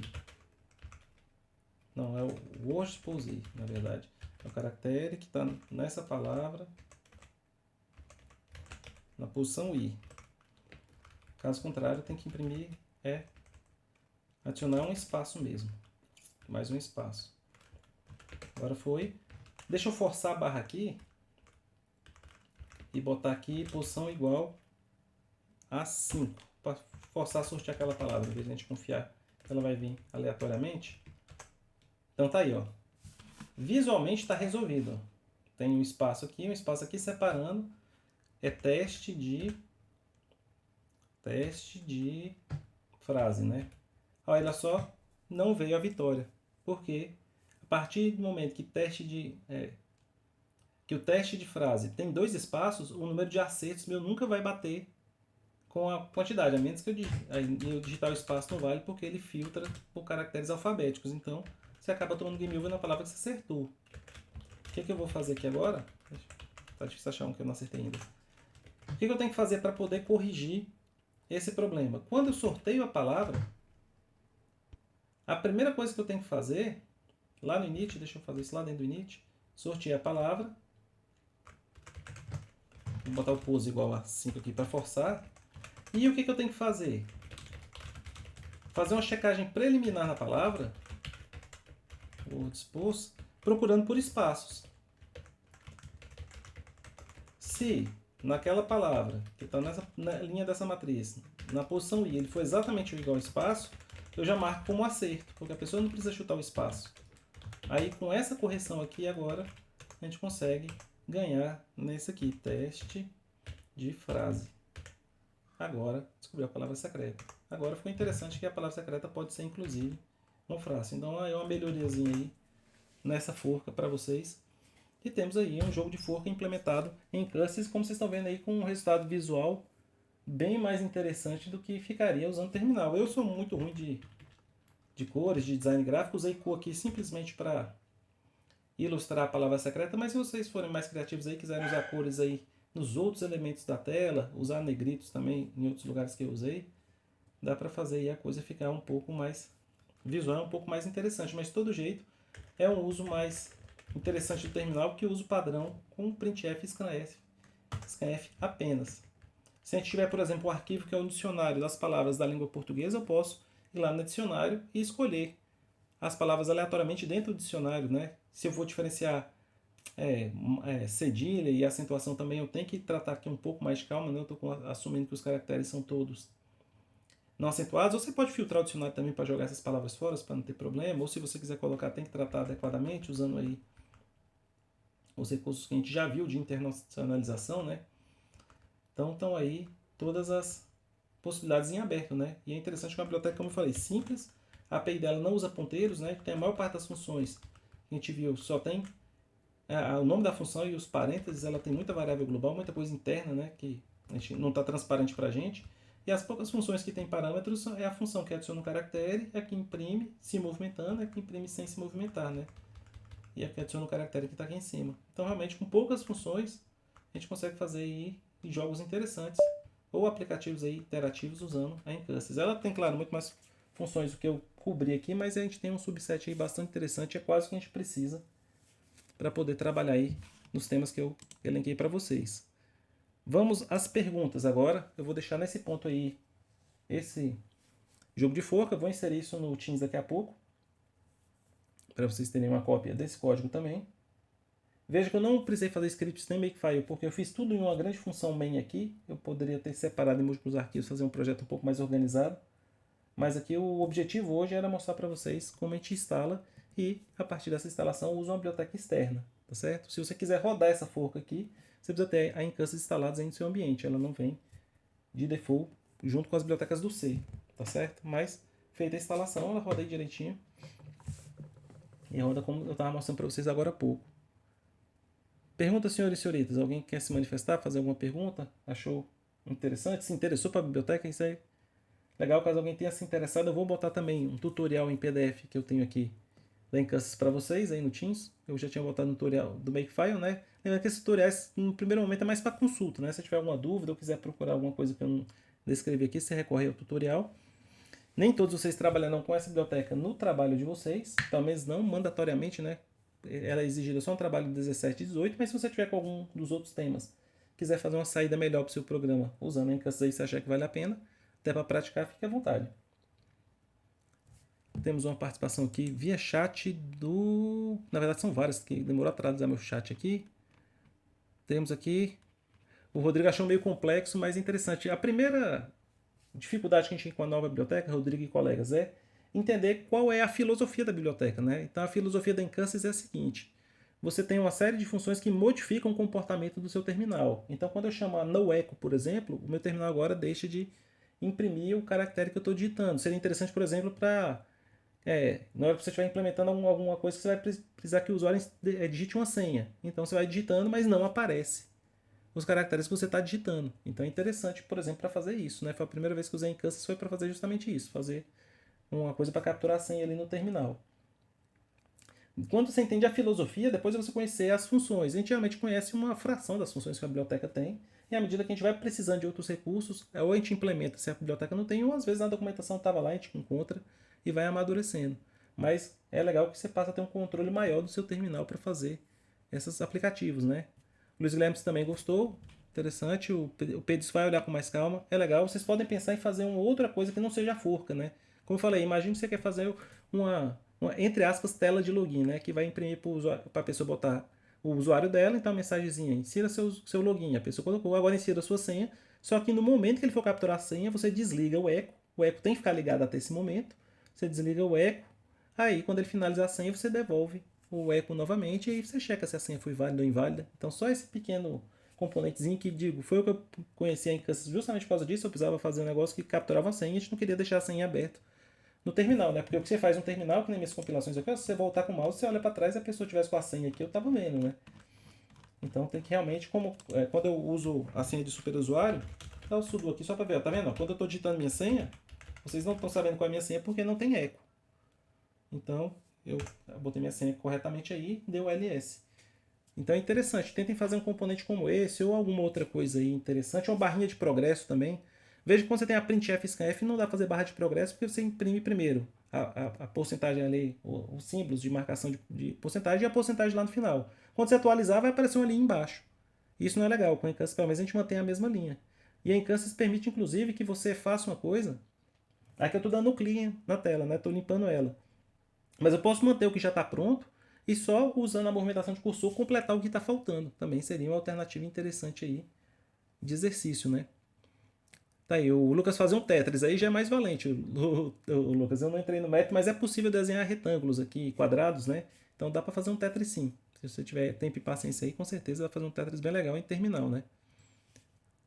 Para fazer a coisa mais visual, o Tetris ainda dá para fazer aqui com a Encances, né? Mas mais visual do que isso, a gente vai usar SDL, que a SDL vai me permitir desenhar na tela, mas é uma biblioteca para fazer jogos mesmo, né? Então a gente tem um controle ainda maior de primitivas geométricas para desenhar na tela e capturar o teclado e mouse, embora dê para capturar o mouse também na Encances. A Encances acaba um pouco restrita a texto, né? É o modo que ela funciona melhor. O jogo da velha, o Luiz, também é possível, só que o jogo da velha é um dos temas do trabalho, só que a gente vai fazer na SDL também. O Sudoku dá para fazer aqui também tranquilamente, bela sugestão aí do Lucas também, um belo exercício dá para fazer. O Rodrigo também deu, eu lembrei agora, eu esqueci qual é o termo técnico que se dá para esse tipo de RPG, que você vai escolhendo, como os antigos livros-jogos, né? Você vai escolhendo as alternativas aí. RPG de texto. Exatamente, Text RPG é exatamente isso, né? Mas tem o primeiro deles que é o que o pessoal usa ele como nome para os demais da série. Me fugiu, tem até um livro só sobre implementação desse tipo de RPG. Me fugiu. Tem um termo em inglês que eles botam todo mundo no mesmo balaio de gato, mas dá para fazer certeza absoluta. Aí funciona muito, muito bem, que é texto, né? Então, O, professor, quando a gente estava aprendendo o IFALSE, eu isso, fiz uma narraçãozinha de RPG só usando o IFALSE para poder usar na minha sessão, né? Eu não isso, cheguei a aplicar ele ainda, mas eu tinha feito só com o IFALSE mesmo. Ele é bem basiquinho, ele só fica falando isso. texto mesmo, mas é mais ou menos isso daí que o Rodrigo falou. Exatamente, Gabriel. Se você quiser usar agora em Kansas aí, você pode melhorar de certa forma, né? Que quando a pessoa digitar a opção que ela quer e você passar, você vai limpar a tela e vir com a tela limpa, não vai ficar aquele texto antigo lá dos prints passados, né? Então, hoje, se você pegar o que você tem pronto, inicializar lá com a init screen, botar a init screen no final e trocar seus printfs por print W usando o move ali também, você já conserta o seu aplicativo para funcionar limpando a tela, né? Legal. Pois é, eu não sabia exatamente como é que fazia isso na época, né? Então, pra mim, eu falei, vou pedir pra eles clicarem naquela setinha que oculta a chave. Sabe Isso, que faz? Eu ia clicar e falar pra eles clicarem lá, né? Porque isso eles não iam conseguir ver, mas. isso. Mas agora dá para fazer, né? Então, se já é um pouquinho de tempo aí, paciência, você pode converter usando a Encansys. Legal, boa aplicação, Gabriel. E o que o Gabriel fez, pessoal, isso é muito legal. E é bom que todos façam. Quando você vai adquirindo conhecimento na área de software, se você puder fazer um pequeno projeto pessoal, que você possa exercitar aquele conhecimento, é a melhor coisa que tem, que você vai aprender e você vai começar a fazer uma ponte interessante, né? De você ver que esse conhecimento técnico que a gente está obtendo, ele tem como você transformar ele em produtos reais, né? Então, mesmo que seja uma solução pequena, como o Gabriel citou agora, que tá pequeno ainda o projeto dele, mas já dá para exercitar a condicional, dá para exercitar laço, dá para exercitar agora em Kansas. Depois, se ele achar por bem que é um projeto que vale a pena investir mais tempo, investe, se não, começa um novo projeto pessoal também, mas se você ficar só em exercício de aula, a chance é que você perca aquele conteúdo. Mas se você conseguir transformar isso em projeto, tanto é que tem muita gente que fala que o melhor a gente aprender uma nova linguagem de programação é você escolher um projeto pessoal e desenvolver ele naquela nova linguagem, que aí você vai procurando aí os recursos da linguagem que você precisa e nisso você vai aprendendo. Tá certo? Então, bela a sugestão aí do Gabriel e eu reforço aí para vocês. Temos mais uma participação aqui do Luiz Eduardo. Em caso eu usaria o uppercase, o que acontece, ô Luiz? Nesse caso da forca em particular, eu tinha colocado a palavra secreta em letras maiúsculas, né? Quando eu fui fazer a verificação se ele era uma letra do alfabeto, eu podia usar tanto maiúsculo quanto minúsculo. Tanto é que eu tinha começado inicialmente com minúsculo, né? Para fazer a conta aqui também era suficiente, mas na hora de confrontar a letra aqui, eu precisaria que ela fosse maiúscula. Então, como eu ia ter que converter ela para maiúscula aqui de todo jeito, ou a palavra secreta para minúscula, antes de fazer a comparação, eu resolvi por bem de fazer essa conversão uma única vez aqui e adotar maiúsculo como padrão. O importante aqui é que no jogo da forca não é um pouco indiferente para o usuário a caixa da palavra, né? Mesmo que você quisesse usar ali uma letra, se você quisesse que essas palavras aqui tivessem maiúsculas e minúsculas, por exemplo, começar aqui com T maiúsculo e resto minúsculo, você tem que fazer alguma convenção para você saber em que ponto você está trabalhando, que isso faz diferença e em que ponto isso não faz diferença, né? Então, por exemplo, aqui, onde você está procurando a letra, o case do C que você está procurando, quando a palavra tem que ser o mesmo, né? Então, aqui você teria que fazer essas conversões. Aí seria um caso. Aí se você vai convencionar tudo maiúsculo, tudo minúsculo, aí é uma escolha sua, só precisa de consistência, tá bem? Não, essa biblioteca eu não conheço, Vinícius. Ela serve para quê? Final Cut, é isso? Não conheço essa biblioteca. Se puder dar um feedback aí pra gente do que ela se trata. Se for uma biblioteca em C, né? E for fazer uma coisa interessante, de repente aí eu vou dar uma olhadinha nela e pode se tornar aí temas para os nossos trabalhos também.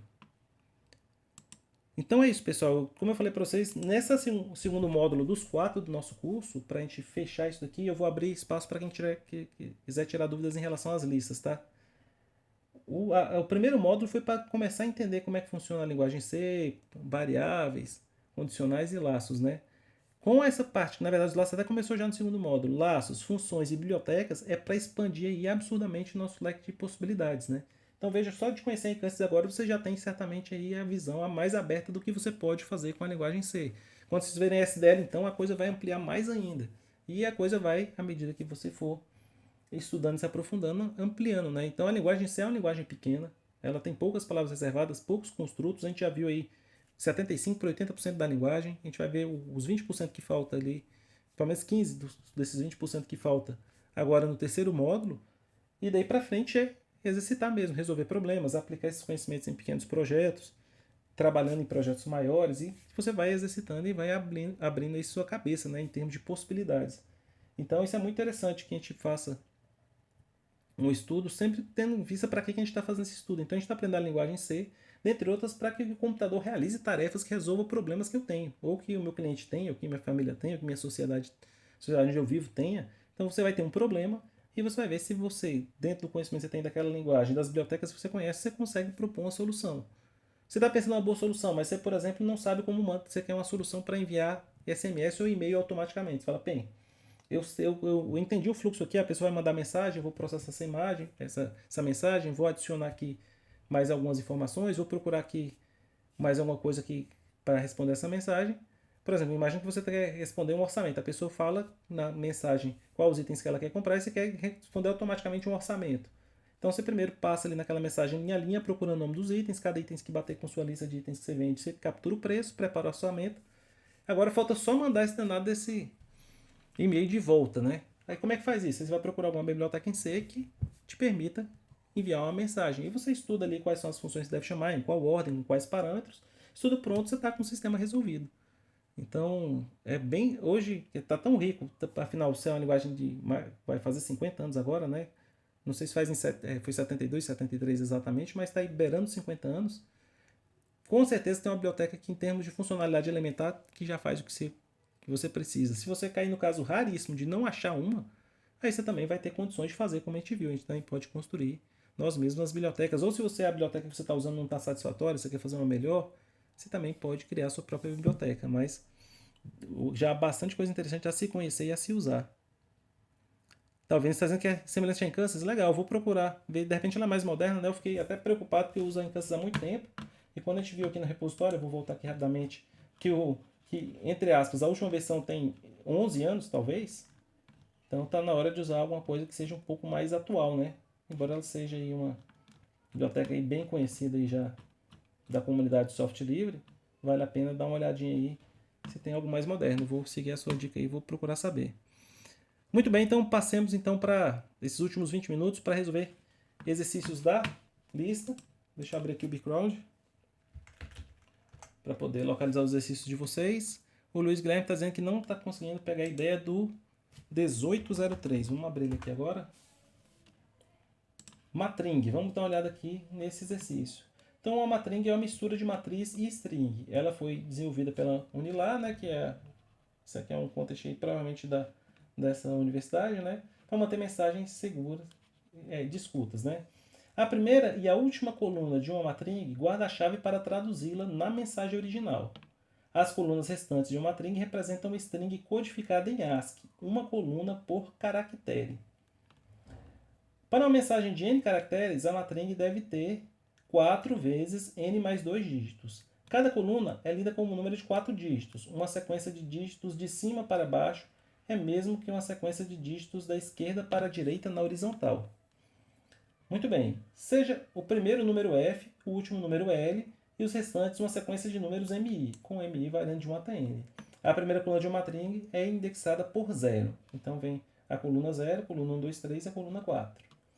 Para decodificar uma matring para string, calculamos o caractere I vai ser o F vezes o MI mais L, isso tudo mod resto da divisão, tá? Esse mod aqui, ele não explicitou aqui, talvez seja a primeira dificuldade de entendimento, Luiz, que esse mod é resto da divisão, onde CI é o caractere em ASCII na posição I da mensagem original. E sua tarefa é escrever um algoritmo que decodifica essas mensagens. Então veja aqui que o primeiro número, deixa eu até fazer em Python aqui, mas eu não vou usar nada de Python, eu vou usar só a calculadora de Python para você entender o raciocínio, tá? Então vamos pegar aqui e ligar o Python. E vamos pegar o F, que é o primeiro número, que é a primeira linha da string, 4932. Então eu vou 4932. Traduz esses 4 primeiros caracteres aqui para o primeiro número. O L, que é o último, é 5.479. 5.479. Opa, deixa eu chamar esse de L maiúsculo, para ficar exatamente como está lá no texto. Então ele está dizendo que o primeiro caractere aqui, que na saída é o O de OBI, vai ser o número 1193. Esse vai ser o MI. O M1 vai ser 1193. E a conta que ele faz para achar o C1 qual é? Vamos ver aqui a fórmula. Pega o F, multiplica pelo M, F vezes M1, soma com L, e disso eu tiro o resto da divisão por 257. Então, quem é o C1 agora? C1 é 79. Aí, você fala, bem, mas quem é 79? É um número inteiro que eu tenho que ir lá na tabela ASCII. Se você usar C, simplesmente basta você fazer isso aqui, ó, char C igual a 79, porque no C isso é equivalente. Aqui no Python, se eu não me engano, é o método CH ou CHR. Vamos ver aqui. Se não for CHR, é CH. É, CHR. Tá aí, deu O maiúsculo, tá certo? Vamos fazer mais uma aqui, o M2, só para você terminar de pegar a ideia, ó. É 8916. 8916. Vamos lá. Então, o caractere 2 vai ser igual ao quê? O F vezes o M2 mais L dividido por 256 o resto. Então, isso vai dar qual o número em decimal? 66. E qual o caractere que corresponde ao 66? É o B. Tá certo? Deu para entender a ideia aí, ô Luiz Guilherme? O Vinícius tinha dito que achou um pouco confuso o texto. Não, o texto é bem comprido também, mas a ideia é isso que... Ah, legal. Então, tenta finalizar. Se já tiver alguma dificuldade extra aí, você me avisa. Mas a ideia do problema é essa daí, tá? Maravilha. Obrigado, Luiz, pela participação. Alguém tem mais alguma sugestão de exercício aqui do background que vocês estão fazendo? Não está dando certo? Não estão entendendo? Só mandar o número do exercício aqui no chat. E caso você tenha feito uma submissão que deu WA, me manda também o código que a gente olha aqui. Professor, eu não lembro se você fez a última questão do simulado. Perfeito. Me deu branco aqui momentalmente o nome do colega. Mas deixa eu aqui, obrigado pela sugestão, Gabriel, que eu vou abrir aqui o Code Forces. Cadê aqui? Grupo TEP-FGA. Vamos aqui para os contexts. Simulado 2, vamos entrar aqui. E vamos para a questão D da média ponderada. Então, é uma questão típica de média, questão em APC muito recorrente, você calcular uma média. A diferença é que a disciplina tem N trabalhos, cada um trabalho tem uma nota TI, e eu vou fazer uma média ponderada. Então, cada trabalho vai ter, o trabalho 1 tem peso 1, o trabalho 2 tem peso 2, o trabalho N tem peso N. Então, com 3 trabalhos, o trabalho T1 vai ter peso 1, eu vou multiplicar a nota de T2 por 2, a nota de T3 por 3, e como a média é ponderada, eu tenho que somar os pesos para fazer o quociente. Então, o que eu tenho que fazer é calcular essa média ponderada. Os números da entrada são em ponto flutuante. Vamos escrever o código aqui. Deixa eu fechar aqui o código da forca e chamar essa de D.C. Então vamos incluir a stdio, começar aqui o nosso processo de leitura. Então eu vou ter N notas em ponto flutuante. Começo dando primeiro o valor de N.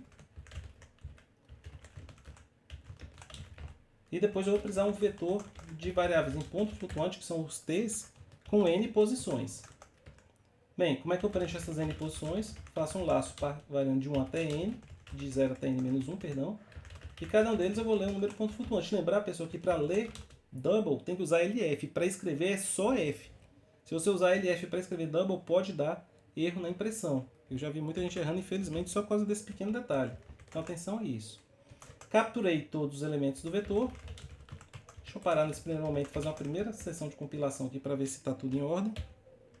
GCC D.C. Ok, tudo até aqui está tudo certo. Eu vou copiar a primeira entrada aqui para ver se está tudo mais ou menos no rumo. Vamos lá. E agora eu tenho que calcular a média. Para calcular a média ponderada, o que vai ter? Eu vou ter um numerador que vai acumular a soma ponderada. E vou ter um denominador. O que vai acontecer? Se vocês fizerem a coisa dessa maneira aqui, olha só. int 1 igual a 0, i menor que n mais i. Para cada nota, eu atualizo meu numerador de que maneira? É o valor da nota na posição i, TSI, multiplicado pelo peso, que é o próprio i, né? Só que se eu começar do zero, isso vai dar errado, porque as minhas notas vão de 1 a n, e não de 0 a n menos 1. Como é que eu corrijo isso? Dando mais uma posição aqui no vetor e fazendo meus laços variarem agora de 1 até n.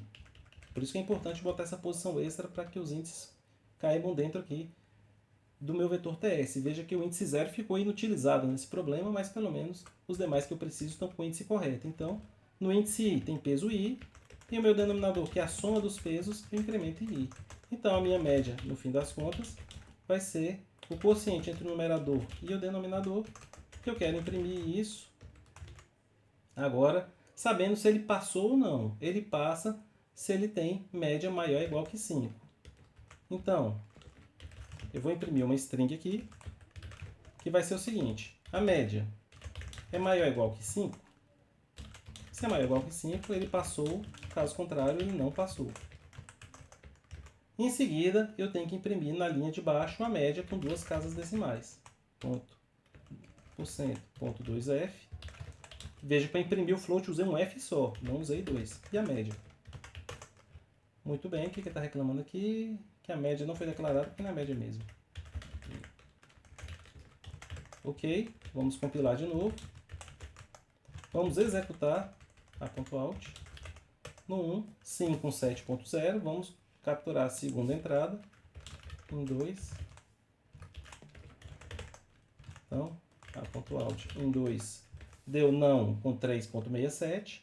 E por fim, vamos pegar esse exemplo aqui que é um número quebrado em 3. Então vamos lá, a.out em 3. Ok. D.C. Ok, submeter.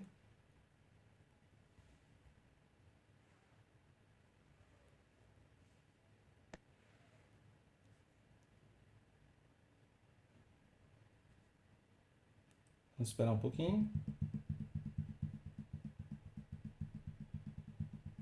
Eu ainda vou dar sorte de passar. Eu queria que desse errado, mas existe uma esperança ainda. Vamos tentar. Não, passou. Para minha tristeza, passou.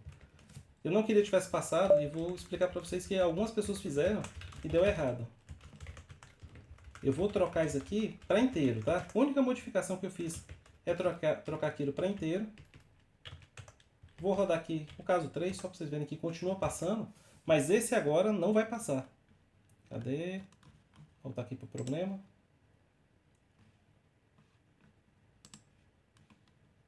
D.C.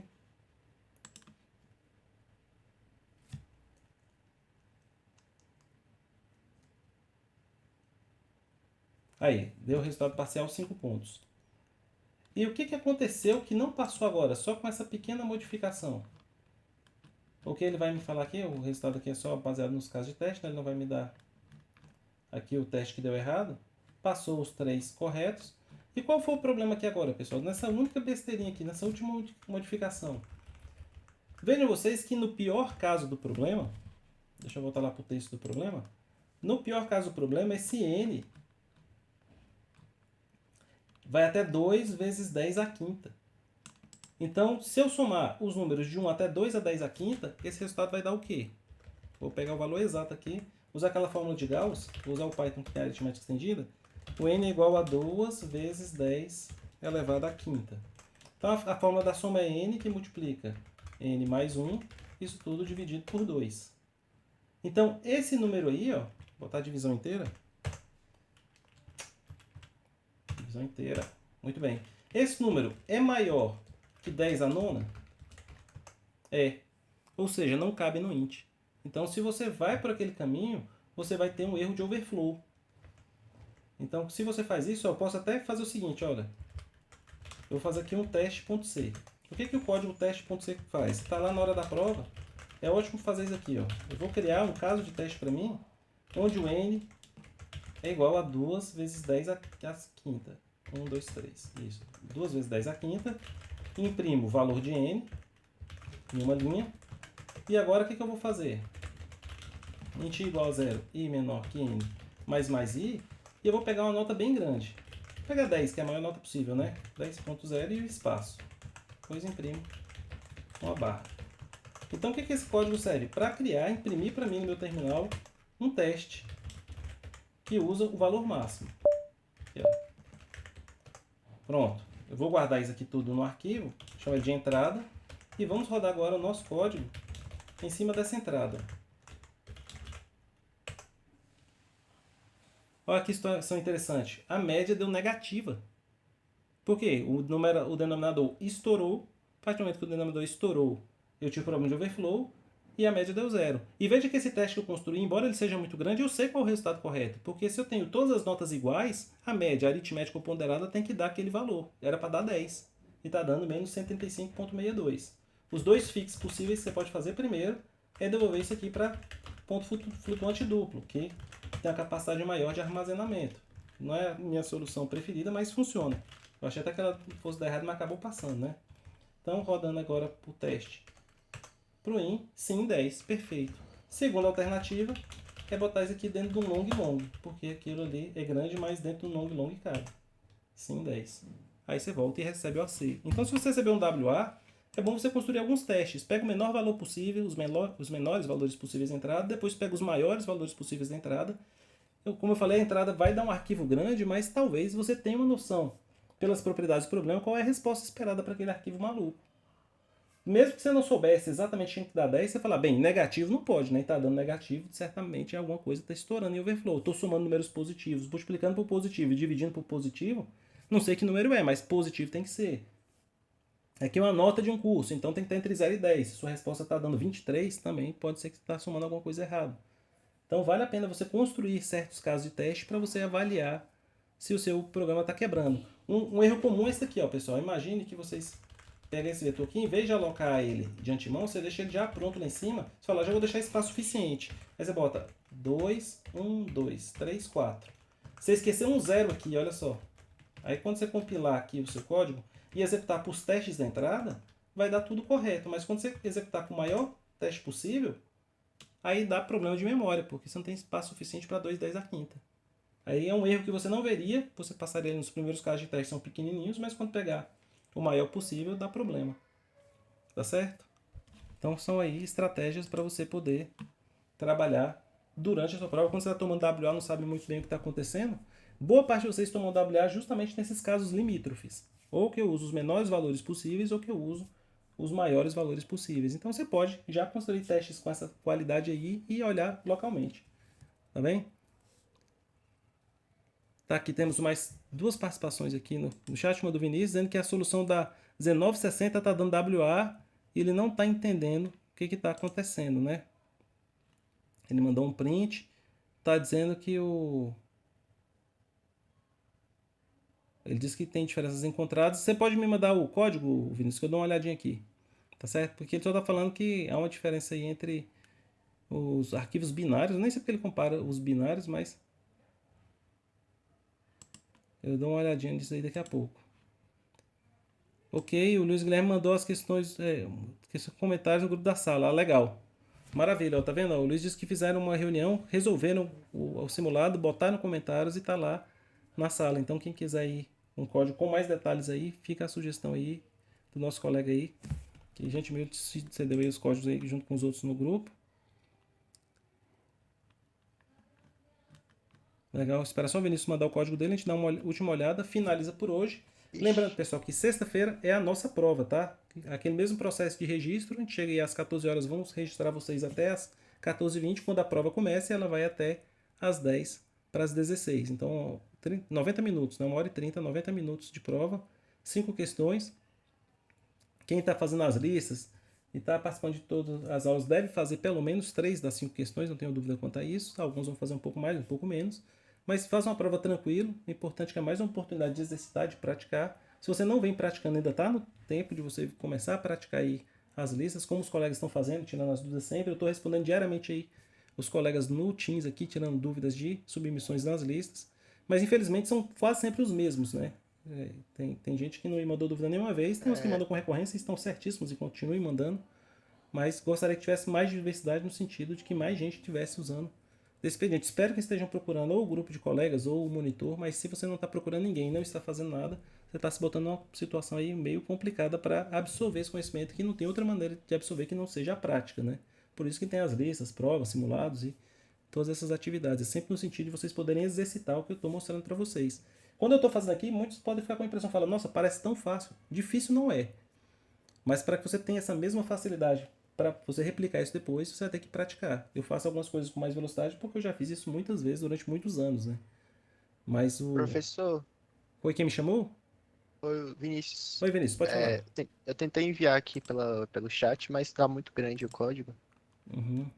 Aí eu vou Você pode tentar. mandar como arquivo, Vinícius. Anexa Beleza, ele eu vou como mandar arquivo. então. Aí vai ficar mais fácil, eu faço download aqui. Mandei. Confirma aí nessa... Ah, agora foi, porque o Teams tá fazendo não é muito intuitivo, às vezes você tem que Uhum. confirmar de novo, né? Deixa eu copiar aqui o arquivo que você me mandou, que está nos downloads. 1.c. Vamos ver aqui. Então, esse aqui é a sua solução, né, Vinícius? Deixa eu olhar o problema aqui para os colegas entenderem qual é o problema. Eu também olhar aqui o texto. É o... Deixa eu voltar aqui no Teams. Problema... Cadê aqui? 1960. Problema buscar. 1960. Numeração romana para número de página. Ok? Então você tem um número e quer converter ele para número romano, né? Legal. Vamos ver aqui então qual é a sua solução. Vamos lá. Você começa o número. Se o número é maior que 900, aí você incrementa aqui o i em duas posições, escreve cm e 900. Já senti falta de uma coisa, Vinícius. E se o número for 2000? Ele especificou que era até 1000, que Só era até 1000? 999, quer dizer. Ah, tá, entendi. Ele 999. não passa 999 não, né? Ah, perfeito. Não, então tá bem. É porque eu escrevo essas rotinas, eu começo pelo 1000. Mas então você começou corretamente. Se o número é maior que 999, você pode tirar uma cópia de 900, né? E se escreve no i mais 2. Você acrescentou o i antes de avançar, né? Você podia ter feito o i. Um jeito diferente de fazer isso aqui, o Vinícius, é você botar assim: romano i mais mais igual a c, romano i mais mais igual a m, né? Que ele vem se atualizando à medida que você vai escrevendo. Ah, verdade, né? Mas é a mesma coisa. Tirou o resto da divisão por 900, é o que sobrou, né? Você podia inclusive só subtrair 900 por causa da entrada, mas está certo o raciocínio.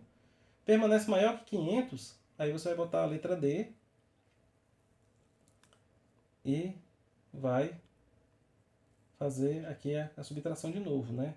Depois você olha se é maior que 400 para poder fazer o CD.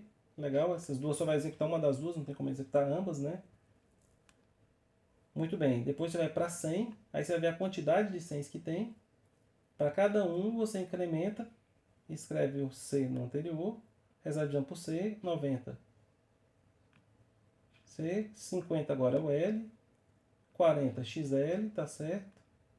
E por fim, a quantidade de 10 que você conseguir extrair, 9. Eita, mas ficou cansativo para escrever o código, hein, meu jovem? Ficou, fiz na força bruta esse aí. Mas tá bom. Depois eu vou Tava mostrar a gente meio. fazer mais curto. 5, 4. E por fim os uns que sobrou. Nem precisava desse aqui no final, né? Aí agora o que você faz? Vai imprimindo um a um como caractere, né? Você tá com string na mão aqui, ô Vinícius. Não. Na época eu tava meio perdido com string aí. Exatamente, porque você tá com tudo pronto aqui. Você só precisa agora no i, na posição i, escrever 0, que você dá você tira tudo isso aqui, ó, por um print só. Faz assim, ó. Romano. I igual a 0, você preencheu aí de caracteres, e a última posição é isso aí. Aí fica bem melhor, né? Vamos compilar, realmente batendo o olho eu não vi seu erro. Confesso pra você que não vi seu erro. Pois é, as saídas, eu testei até com as saídas do debug lá e todas as saídas estavam dando certo. Mas eu não sei, tava dando aquele erro toda vez que eu passava pro record. Deixa eu ver isso aqui. 999, tá certo. O próprio 1, 4, deixa eu ver aqui. Tá ok o 4. Tem que testar esse daí que dá confusão. Vou pegar um diferente aqui, o 7. Que estranho. E tá dando WA. Tá dando aquele erro que eu te mandei no print. Dando Ah, WA, 100%. Eu acho que talvez eu saiba qual é o seu erro, sabia? Porque ele tá falando de... que os Falando que arquivos tinha um arquivo binários A.sol. É, não entendi. têm uma diferença. Os arquivos não batem. O que acontece, Vinícius? Quando a gente escreve código num terminal, num editor de texto, como eu estou escrevendo aqui, às vezes você bate numa tecla e faz outra. Por exemplo, deixa eu pegar aqui a crase no E. Não vai acontecer aqui, porque minha codificação de caracteres não está me permitindo.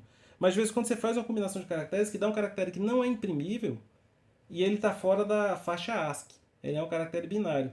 E se ele estiver depois de um comentário, aqui não é o caso que você tem comentário, mas quando ele está depois de comentário é pior ainda, porque ele entra no seu terminal, você não vê que ele está lá, e às vezes dá essas diferenças. Porque o seu código, a princípio, me parece correto. E você, o que você pode fazer, deixa eu fazer isso aqui agora, inclusive. Como eu já resolvi esse problema, 19, 60, aqui, deixa eu compilar ele aqui. E vamos fazer aquele negócio de novo, só que agora eu vou usar eu vou fazer uma ligeira modificação no seu código. Vou fazer o seguinte. Enquanto você conseguir ler um número, faz isso tudo. Eu vou fazer a mesma coisa com o meu. Ah, o meu já está exatamente aqui. Aí o jeito que ele fica curto, Vinícius. Então, Que diferença, né? ele está aqui, o que eu vou fazer? Eu tenho um aplicativo Linux bem legal chamado Sec. Aí, o que ele faz? Imprimir os números na sequência. Então, vou passar essa entrada para o meu programa, 1960 Win. Isso vai virar a saída e vou alimentar com o seu. O seu. Eu vou ter que compilar de novo. ICC. Qual foi que eu compilei? Main.c. Agora vamos pegar o seu, vai virar o res e vamos ver agora. If result. Não tem diferença, Vinícius. Ou seja, o seu algoritmo está correto, está batendo e, como eu te falei, algum caractere não ASCII aqui no que você fez aqui, no seu arquivo, não está atrapalhando a compilação lá do background. Realmente é uma tristeza, porque isso é difícil de pegar demais, porque você teria que achar algum caractere perdido aqui que você digitou um espaço entre eles, alguma besteira assim que está evitando. Porque Então a lógica depois está eu correta. vou dar uma revisada então no Isso, como eu código, falei, é ver até difícil se ver eu porque diminuo são ele. caracteres que você não vai enxergar. Ele provavelmente pode ser, por exemplo, um espaço está aqui entre eles. Você tem que trocar esse caractere por espaço. Ou foi aqui, entendeu? Não dá para saber Entendi. exatamente onde é que foi. Mas a lógica, a saída que ele está cuspindo está correta. Você viu que, inclusive, eu fiz um diff aqui direto com o meu. Não tem diferença de espaço, de linha, não tem nada. Então, realmente, é no seu source. É um caractere não Beleza. imprimível que está perdido aqui, que é um erro chato demais. Aí eu aconselho você tentar, já que você vai reescrever, fazer uma coisa mais ou menos assim, ó. O que eu fiz aqui? A única diferença, porque a única coisa C++ que eu usei aqui que é string, você pode substituir fazendo assim, ó. Pronto. Aí vira a mesma coisa, tá certo? Aqui, inclusive, eu posso tirar esse negócio aqui. Você fez um mapinha, né? Exatamente. O meu tem o do 1000, né? Não sei até que ponto isso ajuda ou atrapalha lá. Vai que ele diz que não tem e acaba tendo. Mas tem exatamente. Para os valores aqui embaixo eu tenho o caractere correspondente. Se for maior que aquilo, o que eu faço? Imprimo naquela posição e desconto aquele valor. Se dá para tirar uma vez mesmo, tá certo? No caso contrário, eu incremento. Tá certo? Ah, bom. Eu tinha até pensado em fazer isso, que eu já tinha feito esse problema mais ou menos em JavaScript, eu acho. Isso. Mas eu não tinha acho que a gente não tinha aprendido string ainda, né? Porque eu tinha feito, eu não tinha lembrado disso. Exatamente. Aqui faltou o tipo. Então, tenta escrever uma coisa como assim. Vai ser bom para você exercitar para escrever menos em vez de você ficar procurando o espaço lá a tarde toda. Aí escreve com esse mapeamento. Entendeu? Então, os dois vetores aqui, um com símbolos e outro com os valores. Porque aquela lógica que você fez em todos os ifs era a mesma, né? Então, ela fica toda registrada nesse laço aí, ó. Tá certo? Beleza, Enquanto obrigado, não dá para professor. pegar, você usa ela. Maravilha. Muito bem, senhores e senhoritas. Muito obrigado pela atenção. Acabei me esticando aqui 6 minutos de novo. Na sexta-feira, então, nossa prova. Lembre-se de fazer o registro aí adequadamente comigo antes de vir fazer a prova, né? Se você esquecer de chegar 12h40, você realmente não vai conseguir ter acesso à prova sem esse registro prévio. Fiquem tranquilos, quem fez as listas e participou aí das atividades deve conseguir fazer uma prova tranquila. E a segunda ainda de 4, temos muito curso pela frente ainda, não há necessidade de ficar aí preocupado ainda, até porque os trabalhos serão sorteados na quarta-feira e o trabalho mais avaliação individual é 50% da nossa avaliação. Então, se você arrumar um bom quarteto aí, estiver trabalhando sério, fizer um bom trabalho, vocês praticamente garantem a aprovação aí. Só com o trabalho, aí as listas e a prova acaba sendo um bônus aí na sua menção. Certo, pessoal? Muito obrigado a todos. Espero que vocês tenham aí um bom restante de semana. Até a Professor, próxima sexta-feira, essa quando a gente prova, torna a se encontrar para a prova. Tá certo? essa prova não precisa preencher formulário não, né? Não vai ter nenhum formulário pra gente Não, não. preencher. Quem já preencheu uma vez aquele formulário do Google já está satisfatório. É só se eventualmente alguém perdeu a prova 1 e não preencheu aquele formulário ainda, tá na hora de preencher, tá? Ah, entendi. Tá ok. Obrigado, pessoal. Boa tarde a todos. Até a sexta. Até, professor. Valeu, muito obrigado. Professor, tchau, tchau. Tchau, pessoal. Até a sexta.